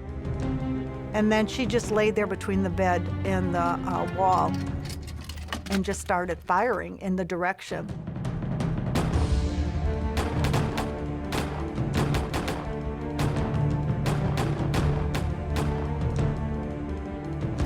And then she heard running down the stairs. When the police arrive, they find Mona's son, Dustin, dead in a pool of blood. The second intruder, whose identity is unknown, has apparently escaped. In the days following, Mona Weedy tries to understand this devastating tragedy. None of it made sense. And then as the police are starting to ask us questions, I would ask questions. Well, was the house broke into? No. I'm like, my son parked right in front of their house under their security light. Did he have any weapons? No. Did he have a mask? No. Did he have gloves on? No. And there was no forceful entry. But he went there to rob him. I'm like, that don't make any sense. It also doesn't make much sense to the police. The story seemed bizarre. There didn't really seem to be a motive for the 2 men to be in the house. They decided to maybe go in the house and steal some guns or steal some jewelry or maybe even attack Tracy sexually. But the problem was is every kind of corner that they turned led to a dead end. Dustin didn't have any friends. Dustin didn't really want anything from the Roberts other than to be their friends. Tracy's not short on enemies. Could one of them have hired or persuaded Dustin to invade the Roberts family home? Everyone's got a theory. Michael's first thought is that the dentist, Dr. Laspiza, who allegedly drugged and sexually assaulted his wife, is involved. 3 days before, we were in Chicago. We were ready to go to trial with this guy, a jury trial with this guy, for the alleged rape. I said, you have to look for an Illinois number plate. It's got to be. I just knew it was Laspiza. Anna suspects Michael. She feels he reacted strangely on the day of the shooting. He was so cold. I mean, the look on his face, his eyes, I mean, it was scary almost to the point. And he didn't really ask any question. Tracy points to the acrimonious custody dispute with her ex-husband, John. And every time I would demonstrate how Dr. Laspiza was the obvious suspect in this, she would shoot it down and would bring it back to Dr. Pittman. According to Anna, Tracy is desperate to find out the motives behind the attack. She just couldn't figure out why, and all she kept asking was why. She said, all I want to do is find out why. Mona does not believe for a minute that her son Dustin was killed in self-defense. We didn't know what happened, or why, or how. We really thought that, Dustin walked in on something, seen or learned something he wasn't supposed to, and they had to kill him. And then we were saying they, meaning Michael and Tracy. The thought did come up, was Tracy trying to seduce my son, and Michael came home and caught it and shot him and killed him. But, I seriously, in the beginning, thought Michael was using Tracy and making her come up with this story, and, she's this heroic mother that's saving her children. Tracy would always talk about how infatuated Michael is with guns, and they had a lot of guns, 60, I don't know, a lot of guns. And I'd see them laying around periodically, and they were big guns. They weren't just little guns. They were all kinds of shapes and sizes, and I was kind of like, those are scary. And that was another reason why, you kind of thought Michael did it. Privately, Michael also has grave doubts about Tracy's account of the killing. It was a mess. There was blood, brain matter, bone everywhere, and it just stunk. The first thing I did is looked at the floor, and there was 3 bullet holes in a very tight group that I think any marksman would be proud of.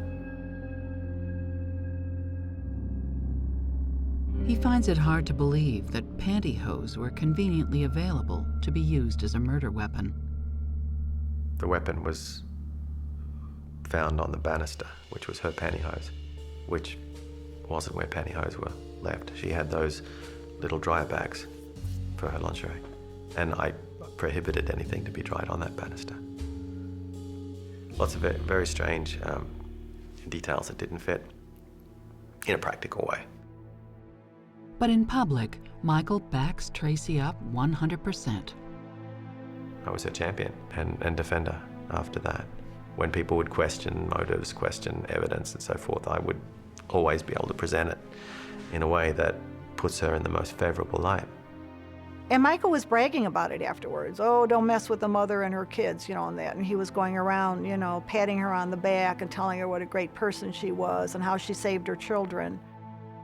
Amidst the fear and suspicion, the residents of Early, Iowa are unaware that police have stumbled on a crucial piece of evidence, a notebook.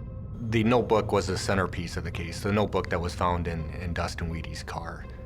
Filled with Dustin's sloppy handwriting, the notebook backs up Tracy's theory that her ex-husband is involved, and the police believe the notebook is genuine. Dustin writes that he was hired as a hitman by a mysterious fellow named JP, Dr. John Pittman. It reads, JP wants me to get or force his ex, TR, to kill her son, Bert, and then commit suicide. And if that plan fails, plan B is to make it appear as though TR had committed the murder of her son and then committed suicide. It is damning evidence. Tracy's first husband becomes the primary suspect. But meanwhile, a deadly plot is taking shape that will put her second husband in grave danger. I took her back 3 times, and then in March she tried to kill me.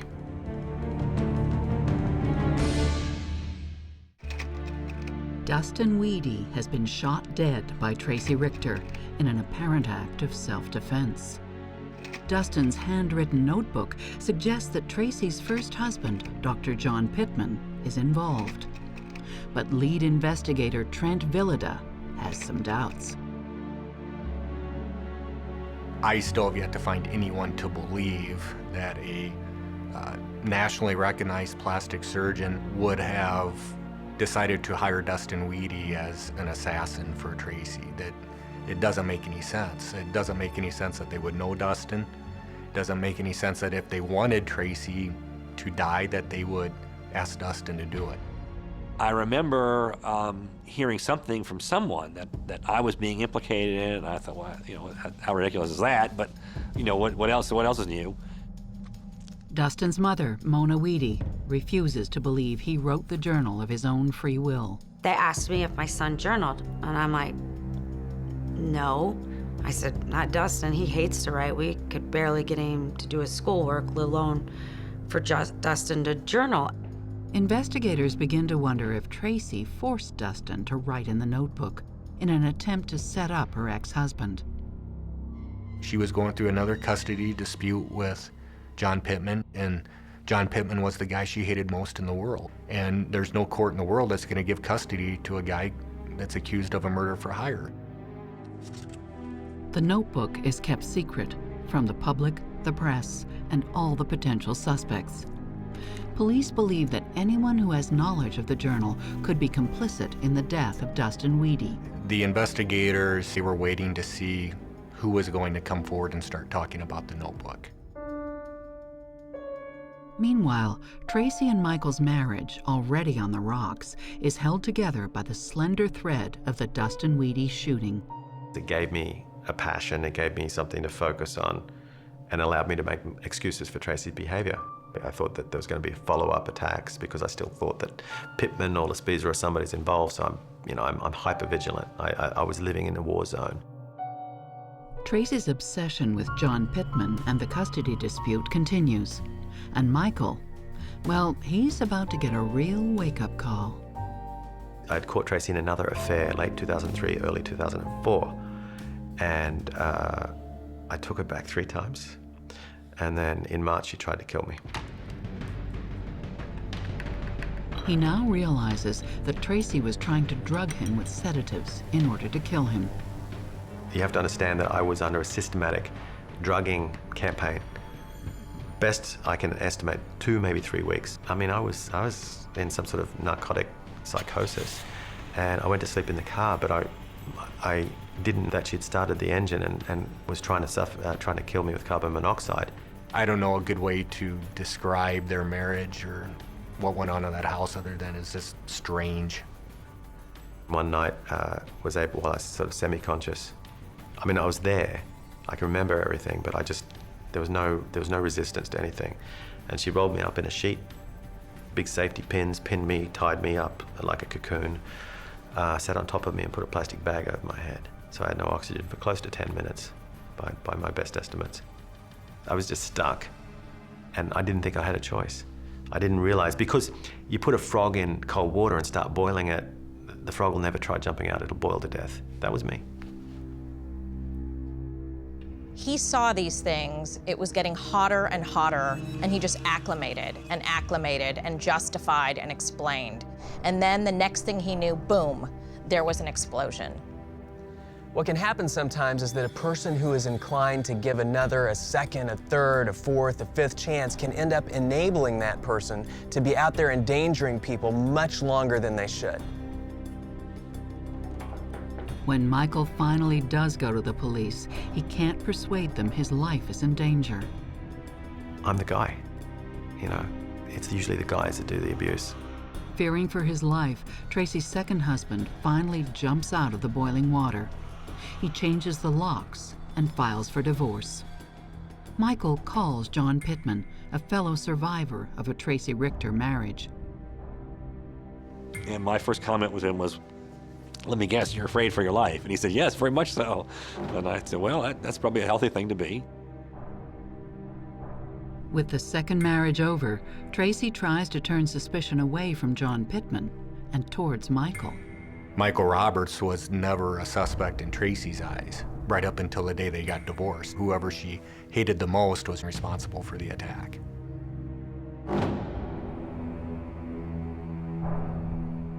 In the years following, the Dustin Weedy case goes cold. Mona Weedy attempts to bring a wrongful death lawsuit against Tracy, but she can't afford the legal fees. We were getting nowhere as we felt nothing was happening, no questions were being answered, and that was our personal attempt to try to get questions answered. Special Agent Trent Villida never believes Tracy's claim of self-defense. In 2010, 9 years after the fatal shooting of Dustin Weedy, he persuades the new county attorney, Ben Smith, to reopen the investigation. There was just a lot of things that jumped out at me, even in the first hour, that I really spent some time on it that just did not add up. My first inclination was, what are you not telling me about this? Where's the dog in this thing? There has got to be, something that's just impossible, an impossible obstacle or hurdle. So many questions that I'd go to sleep thinking about it. I'd wake up thinking about it. They narrow down the list of potential conspirators. Police find no evidence that the dentist, Dr. Laspiza, is involved. The first husband, John Pittman, has an alibi. That leaves the second husband, Michael, and Trent's prime suspect, Tracy herself. With Ben on his side, Trent decides to take a chance. He engages Tracy in an email conversation. Tracy was only going to communicate me if she thought I was on her side. I told her I was in charge of this multi-agency task force. We were going to discover the identity of the second attacker. Now, I didn't say I believe there was a second attacker, and I know in the back of her mind she knows there wasn't one. But as with any suspect who wants the police to believe them, I knew she would try to become cooperative. As the emails go back and forth, Tracy starts to become more talkative, and she gets sloppy. Tracy brings up the notebook, the same notebook found in Dustin's car and kept a closely guarded secret by the police for 10 years. They know that anyone who mentions it may be complicit in Dustin's death. She said, Michael Roberts had a premonition from God that Mona would find a notebook that would allow them to sue John Pittman. Then, Tracy Richter makes a colossal slip-up. I just basically told her I was going to go talk to Michael Roberts and John Pittman and asked her if she would describe them for me. The most amazing thing happened. The one paragraph she used to describe John Pittman was basically paragraph 5 from Dustin's pink notebook, almost an exact quote. For me, that was a huge turning point. That was her saying, in her own words, what was in the notebook. I think that Tracy knew the longer she spoke with me, the worse it was starting to look for her. So I think she needed to end it somehow. But Villida needs more. He needs proof that Tracy knew about the notebook at the time of Dustin's death. There's one witness that may be able to help, a close friend of Tracy's, Mary Higgins. If she knows about the notebook, she would have heard it directly from Tracy. By all accounts, everything that I gathered from the report is that Mary was Tracy's closest friend. And it's not easy to get a best friend to tell on their friend knowing what the stakes are. Trent had always told me that Mary Higgins, she knows something, and I had gotten to know her, met her a couple of times. I guarantee you, Trent, she knows nothing. And I go out there, she does not want to talk. She doesn't want to talk about it. She's past it, you'll never catch her.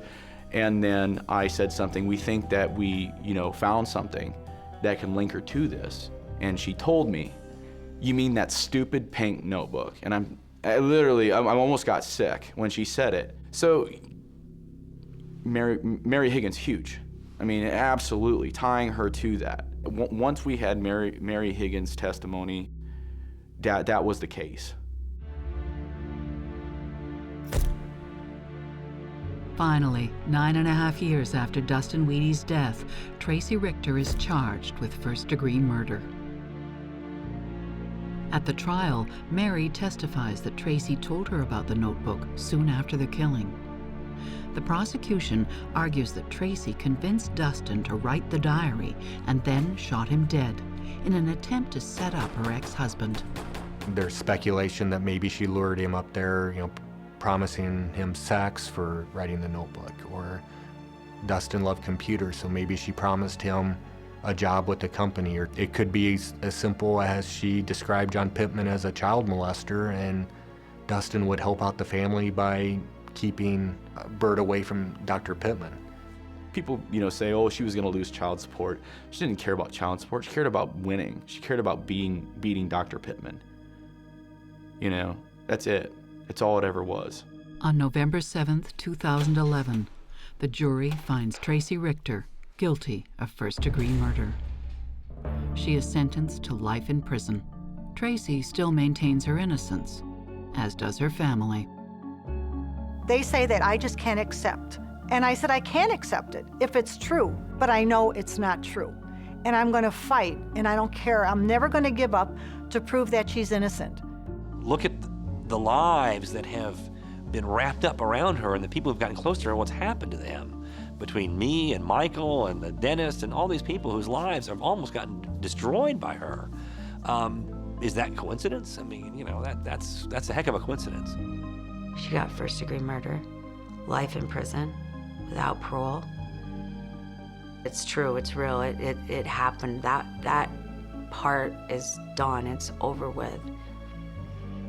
I hope Mona knows how deeply sorry I am. Not only did I bring her son into the orbit of a monster, I defended that monster and I insulted her son after he was dead. And for that, I'm very, very sorry.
Angelo Headington and Elizabeth Radavsky, two country kids in love. He seemed more fawning over her than anything. Their whirlwind romance is followed by a shotgun wedding. She seemed very happy, so that's great. But their union is built on layers of lies and escalating violence. The story was, it was extraordinary on so many levels, right? I'm thinking, this is a movie. I was never really exposed to how evil people could actually be. Love may be blind and marriage bliss, but divorce is murder.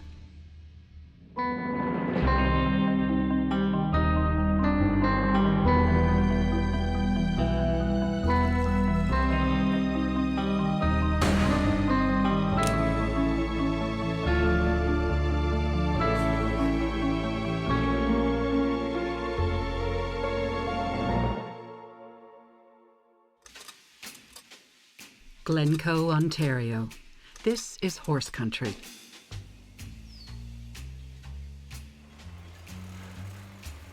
Elizabeth Radavsky has always lived here and has always loved the country lifestyle. I'm a country bum. Grew up on a farm.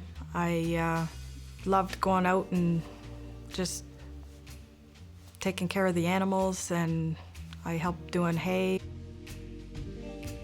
I had had a little 410 shotgun that was given to me by my dad. She liked to raise rabbits and just a little bit of everything. One time she had a pet pig, and she babied that little piggy, and it got big. More than anything else, Elizabeth loves to ride horses. I love the horses. They just seem to understand me.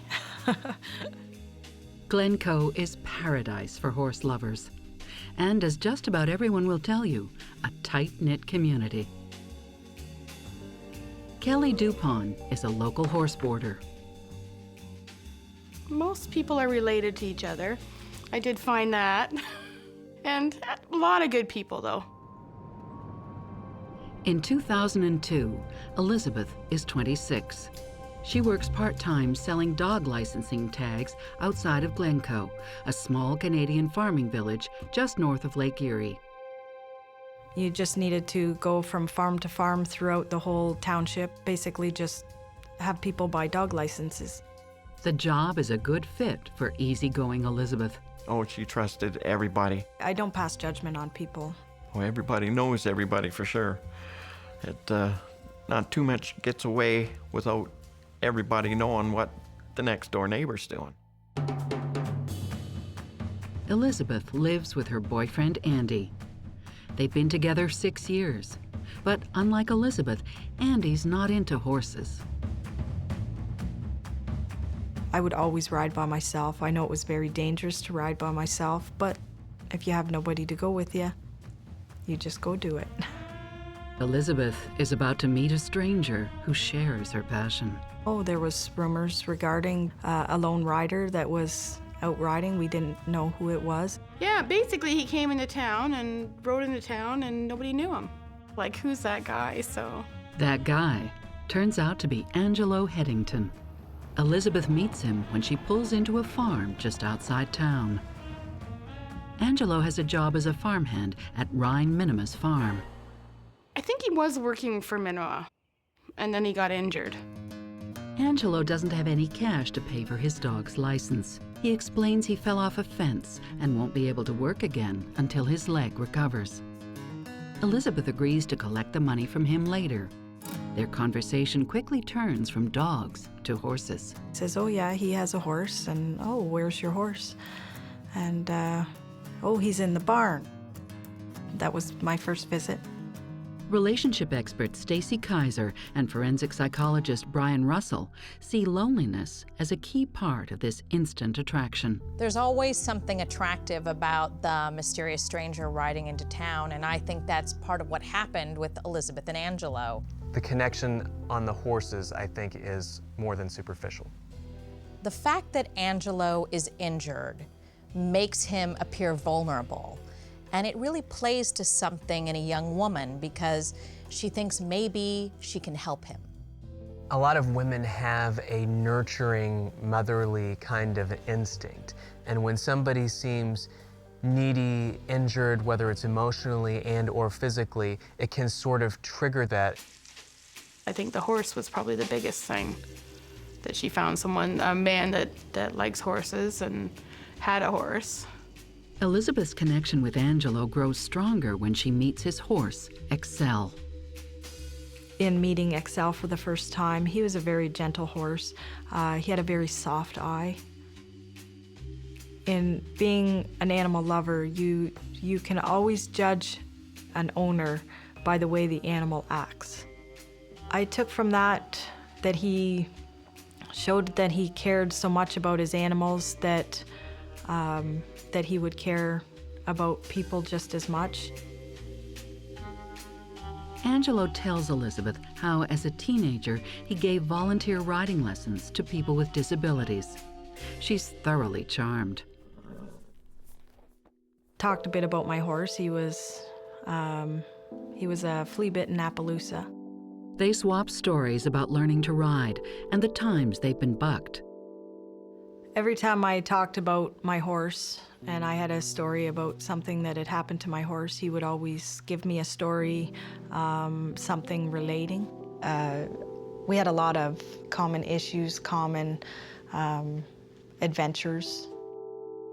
Soon, they're calling each other Ange and Liz, and the conversation turns personal. He had said that he was married before, and he was just trying to move on, and I had told him that I had a boyfriend at the time, and Andy wasn't a horse lover.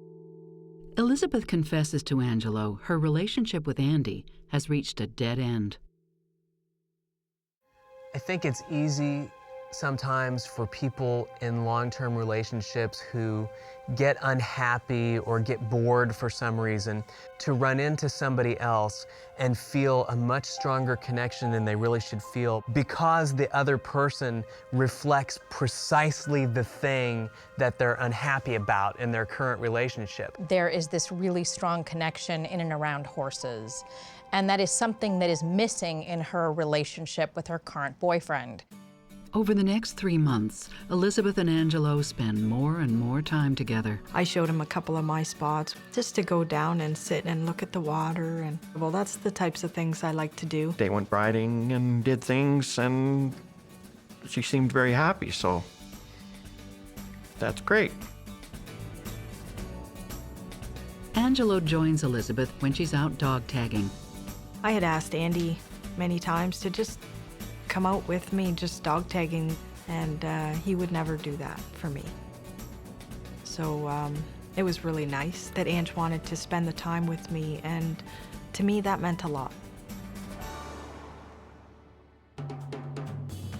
The closer Elizabeth grows to Angelo, the further she drifts from Andy. I just needed a way to get out. In April, Elizabeth moves out of Andy's and into Angelo's.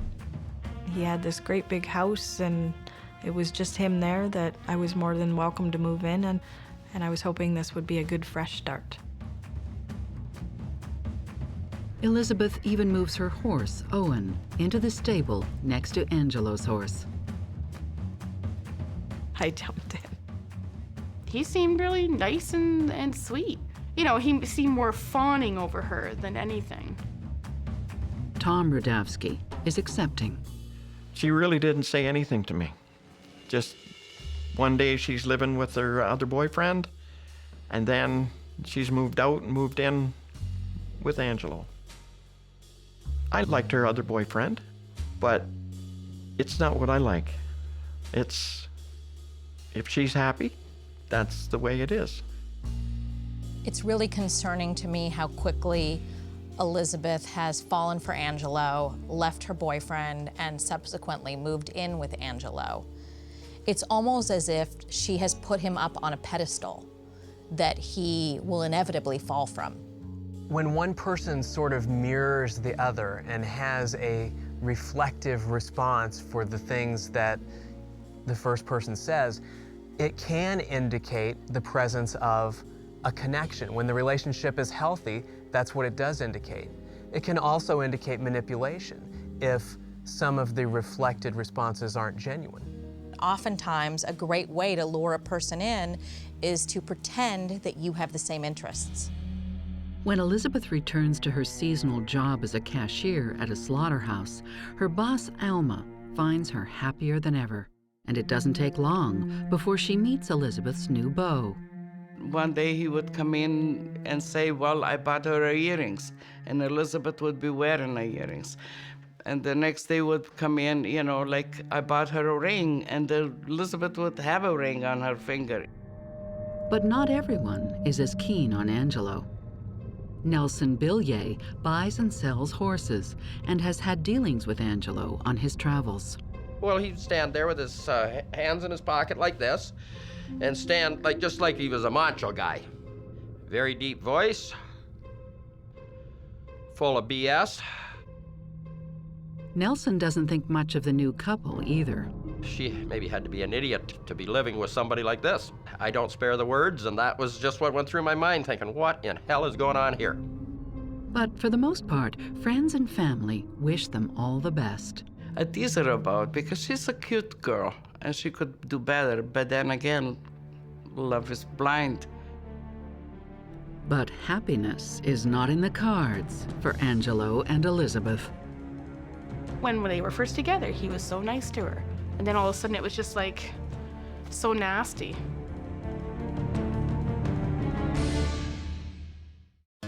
Elizabeth Rudavsky leaves Andy, her boyfriend of 6 years, and moves in with Angelo, a mysterious farmhand who recently moved to the small village of Glencoe, Ontario. By April 2002, Angelo and Elizabeth are spending almost all their time together. But cracks in their relationship are starting to show. Angelo is more and more possessive. If she was anywhere near me, he would be within 5-10 feet, always within listening distance. Angelo accompanies Elizabeth to work every day and stays for her entire shift. The only thing I knew, all of a sudden, he was in the picture. He would wait till lunch in my coffee room and sit there and never leave. At first, Alma chalks it up to the folly of youth. One time they came with the same kind of shirt. So I thought, well, that is kind of cute. They might really like each other, you know? But then she notices Elizabeth is losing weight. And when she compliments her about it, Angelo is the one who replies, saying he wants his girlfriend nice and thin. Reporter Jennifer O'Brien says that in spite of his baby face, Angelo's known as a tough guy. He was real gruff, kind of spoke from the stomach, would, do things like kind of, macho things, like spit while he was speaking to someone, and talk kind of crude, and he had his hands in his pockets all the time, and he was playing with himself. Angelo's behavior seems to be a little bit dichotomous because on the one side, Angelo seems to be really trying to project a lot of what we might call kind of rough masculinity. On the other side, Angelo seems to be trying to project a lot of sensitivity. And when people's behavior is dichotomous like that, it suggests to me as a psychologist that perhaps there's some chameleon-like phenomenon in play. There are really two sides to Angelo. And it's really common for women to be attracted to that. They want the bad boy on the outside who appears soft on the inside. When Elizabeth's dad, Tom Rudavsky, meets Angelo in person for the first time, he notices a change in his daughter's behavior. He sat on the couch, and he made Elizabeth sit there, straight up, knees together, and hands on her legs. And he said, "You sit straight." And right from that day on, I knew there was going to be a problem. I just sat there with my hands in my lap and looked pretty. He had come up with different ways to control me. I needed to act like a lady. I needed to dress like a lady. Okay, I was willing to do that for someone that showed me that they appreciated it. The girl who used to be more of a tomboy is now dressing in floral dresses. And I think that this is legitimately concerning. Something has changed in her. Somehow she's being influenced. Well, I think to the extent that Elizabeth is the one who seems to be making the changes and the sacrifices, it suggests that she is in the one-down position. She's the one who has less power in the relationship. She's the one who's acquiescing to. Over time, people start to notice strange injuries on Elizabeth, and when questioned, there's always a plausible explanation. Liz came to the house one day and she had this big black eye, and I was questioning her about it, and she said, "Oh, it's the horse." I think the last time they showed up, I believe Elizabeth had a black eye. I know my wife asked her what had happened, and Elizabeth had told her that she ran into a trailer door. At work, Elizabeth's boss, Alma, finds Angelo's presence less charming and more menacing. I look at her hands and she have a, all over her hands, blisters. To me, it looks like a burns. I said, what happened over there? And Angela jumped in right away. Oh, she fell off the horse, and she landed in a poison ivy with both hands.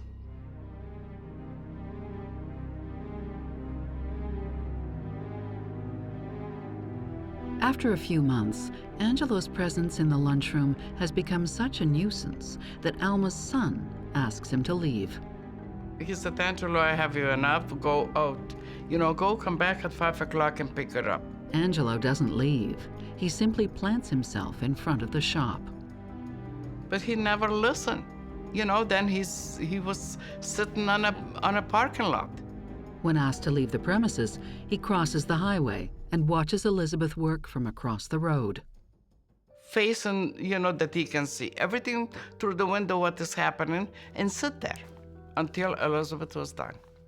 The fact that Angelo is continuously showing up and spending long periods of time at Elizabeth's work does not necessarily portend some kind of disaster, but I do think it portends dysfunction in the relationship because it either reflects an unhealthy degree of dependency on Angelo's part, or it portends an effort to isolate Elizabeth even in her own workplace. In other words, to prevent her from having the opportunity to interact with others outside of Angelo's watchful eye. It's a predatory behavior. It's somebody who is lurking in the shadows waiting for who knows what. It looks like he is not giving her space to have a life. And it also makes me think that he has nothing to do. Doesn't he have anywhere else that he needs to go? There are different accounts of what happens next. Alma says Elizabeth up and quit. She just said, Alma, I better quit. That's it. And she did not give me the reason why. Kelly Dupont says Elizabeth is fired. You can't have an employee where someone's sitting outside and waiting. It's really quite creepy to them. Everyone agrees that Angelo's presence is to blame. Around the same time, Elizabeth also loses her dog tagging job. She lost 2 jobs because her partner was outside, stalking her basically. Then, in June, the couple is kicked off the farm for not paying rent. Elizabeth's brother Tommy tells their father that Elizabeth shows signs of domestic abuse. He was telling me that he's seen Elizabeth with bruise on her face. Tommy also finds a leather riding crop hidden inside a cushioned chair, the kind used to discipline horses. Angelo tells Tommy he's kinky, suggesting a different, more sinister use of the whip. I never seen Elizabeth with any injuries at that time, and it's just from what my sons told me. Out of the blue, Elizabeth asks her brother to take her guns away, but doesn't say exactly why. I think I just told him that the guns need to go. That it's not a lady thing to do, that they just need to go. In town and at the barn, tongues start to wag. Everything about this relationship starts to feel wrong. Nelson, who's known Angelo for a long time, expresses his concerns to Kelly. You know what, really be careful around that one, because, he's sort of a scammer and a con man, and that she was sort of in danger, really. In a way, we felt sorry for her, but it's not our duty to walk up to somebody and say, hey. Concern grows when Elizabeth holds a yard sale in a pasture on No. 2 Highway. I drove by and there's a big yard sale. So I stopped and there's all this great stuff like long rider coats and saddles and blankets and bridles. I mean, nice stuff. So I stopped and bought a few things, but I said to Liz, why are you selling all your stuff? Elizabeth says she needs the money. Kelly wonders why Angelo isn't selling his stuff too. Among the items for sale, Elizabeth's first saddle. I remember it had my initials on it. I oiled it all the time, and it was really hard to sell that saddle. And her horse, Owen, which Nelson gladly trades for a much cheaper horse. He was a very nice horse. I cannot tell you where I sold him, but it was a very good horse deal for me. And you think, why is somebody doing this? So here we have Elizabeth, who is having this yard sale and selling off possessions that are near and dear to her, and Angelo is not. What this says to me is not only has she now been isolated from work and family and friends, but she's starting to sell off her possessions. So what is going to be left of Elizabeth? What, in terms of her identity, is she going to still have? We have to keep in mind that love is sort of the great blinder, and that she may have felt at the time that she was sort of willingly doing what she needed to do, because at that point it was she and Angelo against the world. The couple soon finds a new place in Ridgetown, 40 miles away from everyone they know. So they move away, like they keep moving. We sort of have increasing isolation from those to whom she's always looked for social support. All of those are indicators of an isolative process that can be dangerous, and it can indicate an underlying pattern of control that can become abusive very easily. I think that friends and family should be gravely concerned at this point. Everything that Elizabeth stood for, the way she dressed, her horse, they're all gone, and she's now dedicated her entire life to one person. But soon, her loved ones will get big news. News that might just explain the couple's odd behavior. She was pretty excited about being pregnant.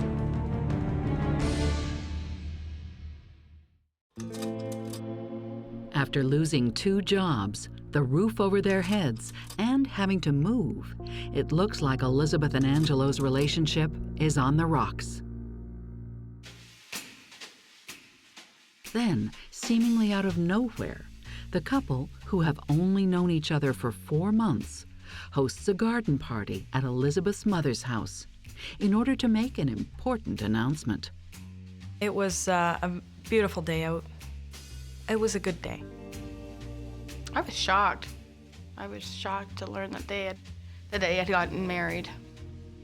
But there's even bigger news. Elizabeth announces she's pregnant, and Angelo is the proud father-to-be. You just congratulate her, and like that's all you can do. I hug her and I said, oh my gosh, you won't be sorry. So I was happy for her. They were very happy for me. They, of course, wanted to know when I was due and if I had picked out any names, and they were all excited for me, and they talked about, well, that was so out of my character, considering I never wanted to have kids. But one thing outshines Elizabeth's smile at the party. I just laughed and thought, what a joke that is. It bothered me trying to explain to everyone how I could be pregnant and how I was so happy when I had a big black eye. And I knew how to pull the wool over people's eyes. It was one thing that Ange taught me how to do. She'd say, oh, I fell down, or the horse kicked her, or the horse bit her, or the horse knocked her with her head. After the party, people see less of Elizabeth and Angelo. When they do, it's more bruises and more stories. We had a big 2-horse trailer, and Angelo wanted to borrow it. He sent her to go and clean the bees out of the horse trailer.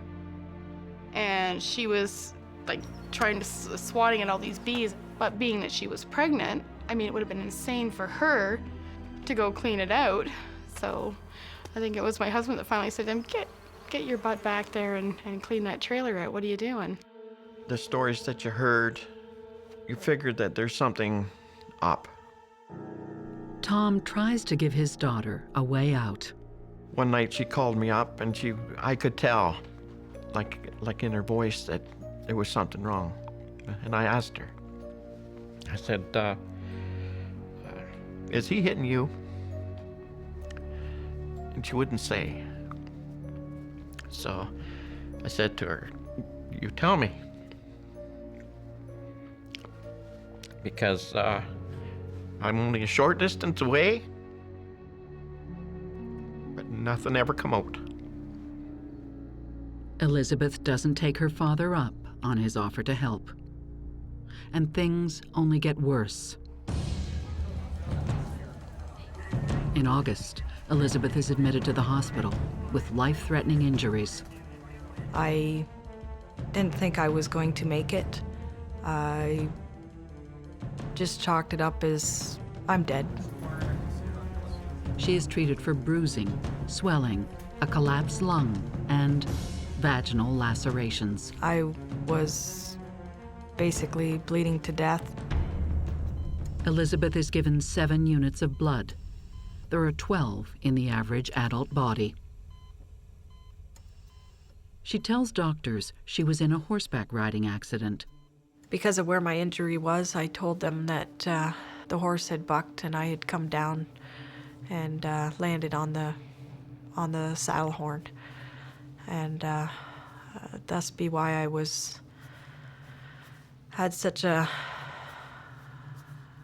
very large cut down there. It seems completely inconceivable to me that the injuries that Elizabeth had at this point were adequately, reasonably, believably explained away by having fallen on a saddle horn. Clearly, the abuse is getting more intense. That said, even the best counselor or hospital professional, they can lead that horse to water, but they can't make her drink. And so they can give her the tools, they can talk to her about leaving, but she's an adult, and if she wants to stay in that situation, she gets to stay in that situation. Ange would not leave my side when I was at the hospital. He wouldn't let the doctors or the nurses talk to me by myself. I kept telling the doctors that I wanted to go home. But back home, Elizabeth drops more bad news on her family. That she had a miscarriage and she had lost the baby. In September, less than 7 months into their relationship, Elizabeth and Angelo move again. This time to a house in Chatham, more than an hour's drive away. He definitely had her move down to Chatham to keep her away from family and friends, I think. When they moved to Chatham, I could not reach her anymore. I never really seen her much after that. Alma's nervous that Elizabeth isn't taking her calls. She phones Elizabeth's mother, Sandy Rudavsky. Well, her mother didn't say very much. She said, oh, I hardly see her. That was her answer. You know, like, they don't come around that often anymore. Like, I hope she's all right. Each step that we moved further and further away. I was slowly getting cut off from my family. In the process of moving further and further from home, it made it more and more difficult to see them, to be able just to take off and go for a visit. I don't think anybody knew how bad it really was. I think what we're seeing here is a classic pattern of progressive isolation. Escalating, isolating, very typical in situations like this. Elizabeth is saying that everything is fine, everything's great in their relationship, that she's afraid if she tells people what's really happening, that Angelo might hurt her more. There's a giant elephant in the room, and nobody is wanting to acknowledge that it's there. Then, on September 21st, Chatham police get an urgent call. There's been a stabbing at the couple's new address. Only this time, Angelo's in trouble. He was laying on the front step when the police arrived. Elizabeth tells police a burglar broke in. Angelo went to the door and was attacked.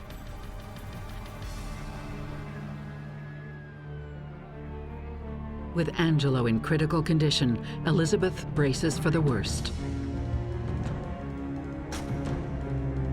We always thought we should have told her, but then if you told her, does she snap then, or does she know what she's married to? We thought maybe she knew what she was married to.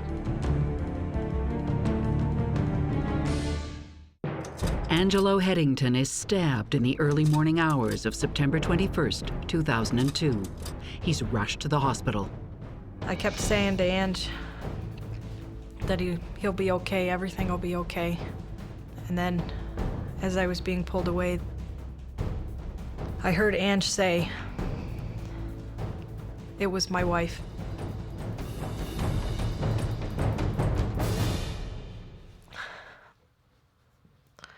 I had Ange's blood all over me. They wouldn't let me wash. Elizabeth is taken into custody for further interrogation. The next day, the police tell Elizabeth that her husband has just been pronounced dead. It had said that Ange had passed away.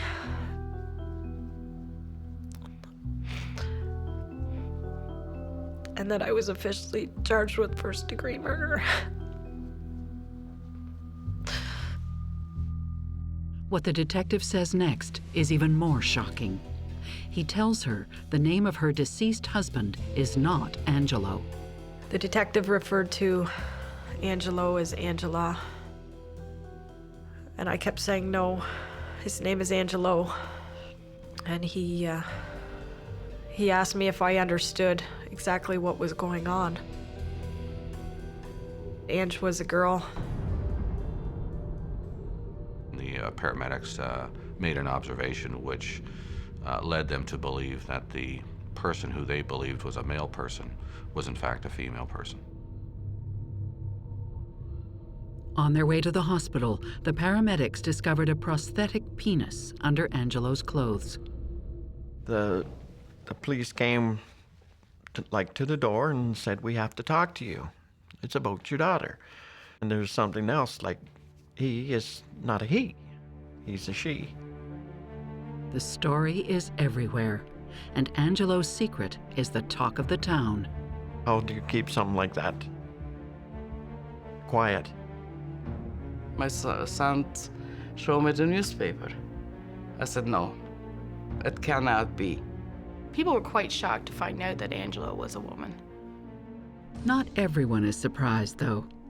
Horse dealer Nelson Billier says years before, he first knew Angelo as Angela. A bunch of us were sitting around drinking beer, and she wandered up. And you can imagine guys about half drunk, and this thing walks up and lets on to us it's a guy. She was dressed like a guy, she acted like a guy, but she had earrings on. And I said to her, "Why would you wear earrings like that to the Western Fair?" And she says, "I am a girl." Nelson had tried to tell people about Angelo, but nobody believed him. And I told Kelly, I said, you realize those are two girls. I'm thinking, well, she's pregnant. There's no way. That's obviously a man. Police struggle to understand how Elizabeth could have had an intimate relationship without knowing Angelo's biological sex. Elizabeth tells them what Angelo told her. An ex-girlfriend got mad at him and burnt his genitals. And that's why he wasn't as a normal male. I never seen nothing. Things were dark.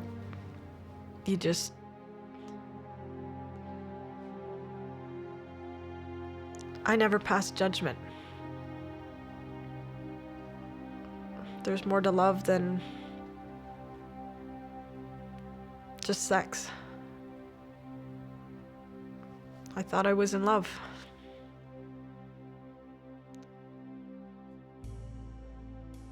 I think it's completely possible that Elizabeth believed Angelo's story and then decided to respect his wishes and not touch him physically, because Elizabeth was so passive when it came to him. He had so much control over her that it would make sense that he had control in the world, he would have control in the bedroom as well. In custody, Elizabeth quickly admits to killing Angelo. But she says she acted in self-defense. It's like everybody else, if you're pushed to the limit, people protect themselves. Her account of her 7-month relationship with Angelo is harrowing. The beatings began within a week of moving in with him. I took one heck of a beating. Soon, Angelo punishes Elizabeth for offenses such as making her meal portions too large. Well, I tried to make it as even as possible, so then he would start taking food off my plate. Well, you're trying to lose weight, so you don't need all this food. The more I tried to fight back, the harder the beatings got, the more creative he got. Elizabeth reveals the real reason she asked her brother to take her guns away. She feared for her life. He had cocked the gun and pointed it right at my head and said, "Do you want me to pull the trigger and see if there's something in there?" As I'm looking down the barrel of my own gun. And when she was hospitalized, she didn't fall on the saddle horn. She was violated with a metal pipe. I was actually very shocked when Ange had put me in the truck to take me to the hospital. I figured I was just gonna be thrown in a ditch somewhere on the side of the road. Police don't yet know if Elizabeth's claims are true, but it's clear the young woman is in rough shape. There was a lot of physical features about her that supported the fact that she was being abused. Elizabeth spends her 27th birthday in custody in Sarnia Prison. Dr. Peter G. Jaffe, an expert on domestic abuse, is brought in by Elizabeth's lawyer to assess her mental state. I think what was unique about Elizabeth is the fact that she wasn't thinking about herself and whether she'd spent her life in jail. Her thinking was really all about Angelo and Angelo's family and what she had done. In their sessions, Elizabeth reveals another truth to Dr. Jaffe. She isn't legally married. It was very hard lying to my family. That was the biggest thing that hurt so much, because I have always been a very honest person. She was never pregnant either. I knew right off the bat that it was a bad thing to lie and say I was pregnant, and it hurt me more than people realize. But I also tried to let them know that I was doing what I needed to do at that time. In the meantime, police learn Angelo has a dark history of violence. He stalked, beat, and starved at least 4 previous partners. There was physical assaults. There was threats of violence. In each case, there was a lot of dramatic weight loss by the partners. Actually, their stories are very similar to Elizabeth. Most abusers will have a series of victims in their lives. It's rarely one victim. I always wondered why some of these women hadn't decked her or picked up a baseball bat or something. The stories are difficult for Angelo's family to hear. Journalist Jennifer O'Brien interviews his mother, Marlene Headington, at length. Marlene wanted people to know that Angelo wasn't always a monster and wasn't just evil to the core kind of thing. She was a tomboy, but a happy kid. Marlene said, you know, Angelo would be the first person to help you out of a ditch if you were stuck in a ditch. But according to Marlene Headington, everything changed when Angela turned 14. She dropped out of school, found work as a farmhand, dressed as a guy, and answered only to Angelo. She started saying, I am a boy, and this is a man's world, and I'm a man, I'm not a girl, I don't want to be a girl. Could Angelo's behavior result from the traumatic experience of growing up as a trans person? He hates femaleness. He hates female bodies, that intense loathing of female bodies, which for me has to come out of that experience as a 14 or 15-year-old trans person in the environment that he's in. On the one hand, wanting Elizabeth to be more feminine and beating her up because she isn't. And on the other hand, doing everything he can to damage and scar her femaleness, her physical femaleness. Gender dysphoria does not entitle you to defraud another person, to be dishonest with another person, to basically use another person to help you resolve your issue. In a relationship, honesty is literally the foundation of success. And so the fact that he wasn't able to tell her the truth tells me that there may be other reasons and other things that weren't real about him. Angelo made references to Elizabeth about, a sister Angela that had been sexually assaulted and was struggling with, her own sexuality in the aftermath. So one could speculate that Angela was really two people. There was an Angela that was a vulnerable victim of something terrible that happened when she was younger, and then there was an Angelo who was the male, aggressor, perpetrator, trying to compensate, or deal with the trauma that she had suffered earlier. Whatever the origin of the violence she was victim of, it finally pushed Elizabeth over the edge. The details will soon be revealed in court. Everything was still quiet, and then all of a sudden, he attacked me and started coming at me. Elizabeth Rudavsky is in custody after stabbing her partner, Angelo Headington. After his death, police learn Angelo is really Angela, a woman living as a man. The court proceeding in April 2003 is only a day long. There had been murders and there had been abuse cases, but nothing like this. I'm thinking, this is a movie. For the first time, the public learns how Angelo was really killed. It starts when Angelo threatens the life of Elizabeth's 8-year-old niece. We had a bit of an episode where he just argued with me, and we just argued back and forth. I was finally standing up for myself and telling him that I've had enough. I can't take this no more. I'm done. I just want out. He said that he would have my niece's head brought to me on a platter in the morning. And I was very confused on why he would harm a defenseless child in all this, that she had nothing to do with this. Just leave her alone. And he said no. He says to me, well, I think I'm gonna kill you and deal with your body in the morning. And then all of a sudden, he attacked me and started coming at me. Started grabbing me by the throat. I fought back. She manages for the first time to escape. But Angelo catches up before Elizabeth can break free. I don't remember doing any of this. It was like I was watching a movie.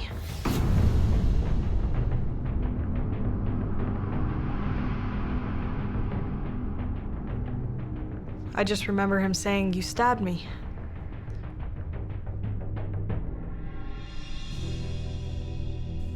Police say the evidence supports Elizabeth's version of events and her allegations of abuse. We seized a vacuum cleaner pipe. There was DNA that we were able to extract from that pipe that supported allegations that Elizabeth had made. I told the truth. It felt so good to finally get it out. The court also hears a summary of Dr. Jaffe's report on her psychological state and why she couldn't leave Angelo. Most people think, well, I could never be in that situation. Give me, show me a crack in the door, I'm out of there so fast. But that's not the reality. Part of abuse is taking somebody down a very dark highway. So if an abuser gets a victim to tell one lie, then you're part of the scam. Then you feel even more trapped. Elizabeth says her mental state also kept her from asking questions about Angelo's sexuality. I'm not naive. I guess deep down I did I did know Angelo wasn't Angela. When you're put in certain circumstances and you're told and forced to believe certain things, your mind goes into a defense mode. You just learn to overlook people's flaws. You just learn to take things in stride, go with the flow, don't ask questions.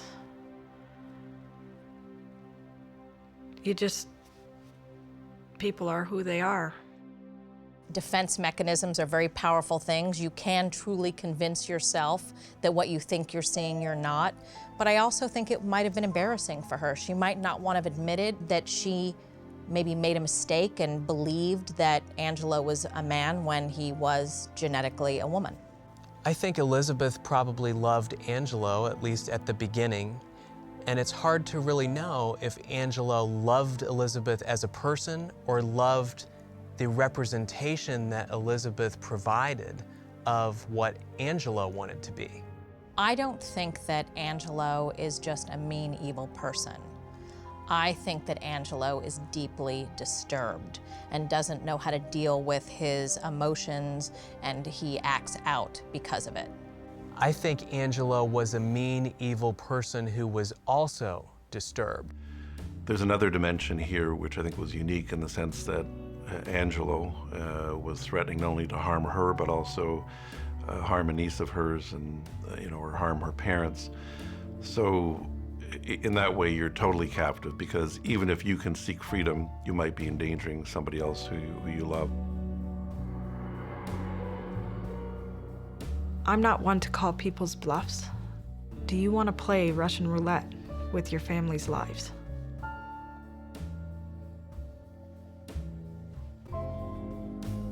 I didn't want to. I don't think it was wrong that Elizabeth stabbed him.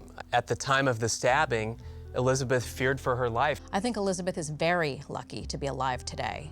Who knows what Angelo might have done had she not killed him.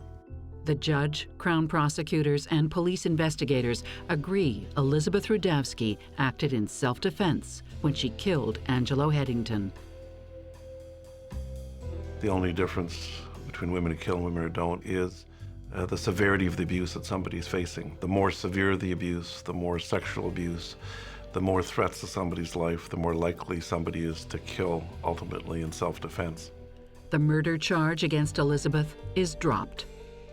Angelo's parents are said to support this decision. Angela had lost her life as a result of being stabbed, and she has family, and they were deeply affected by that. But we could not ignore the fact that this was a very abusive relationship. Marlene was quite emotional about it and very remorseful. She was remorseful, I think, over being unable to help her daughter, and also she was remorseful and regretful over not helping Elizabeth. She had said to me, she killed my daughter, but what other choice did she have? 10 years after these events, Elizabeth lives a normal life and has advice for other victims of domestic abuse. As much as you think you're alone, you're not. It takes you to step up and say something if you're in danger.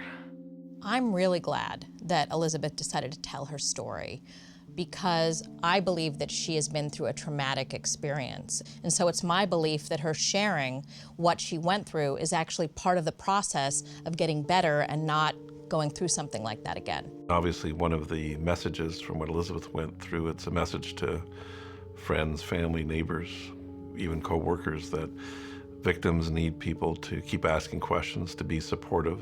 I'm really feel bad about it that I did not see it coming with Elizabeth, what was going through.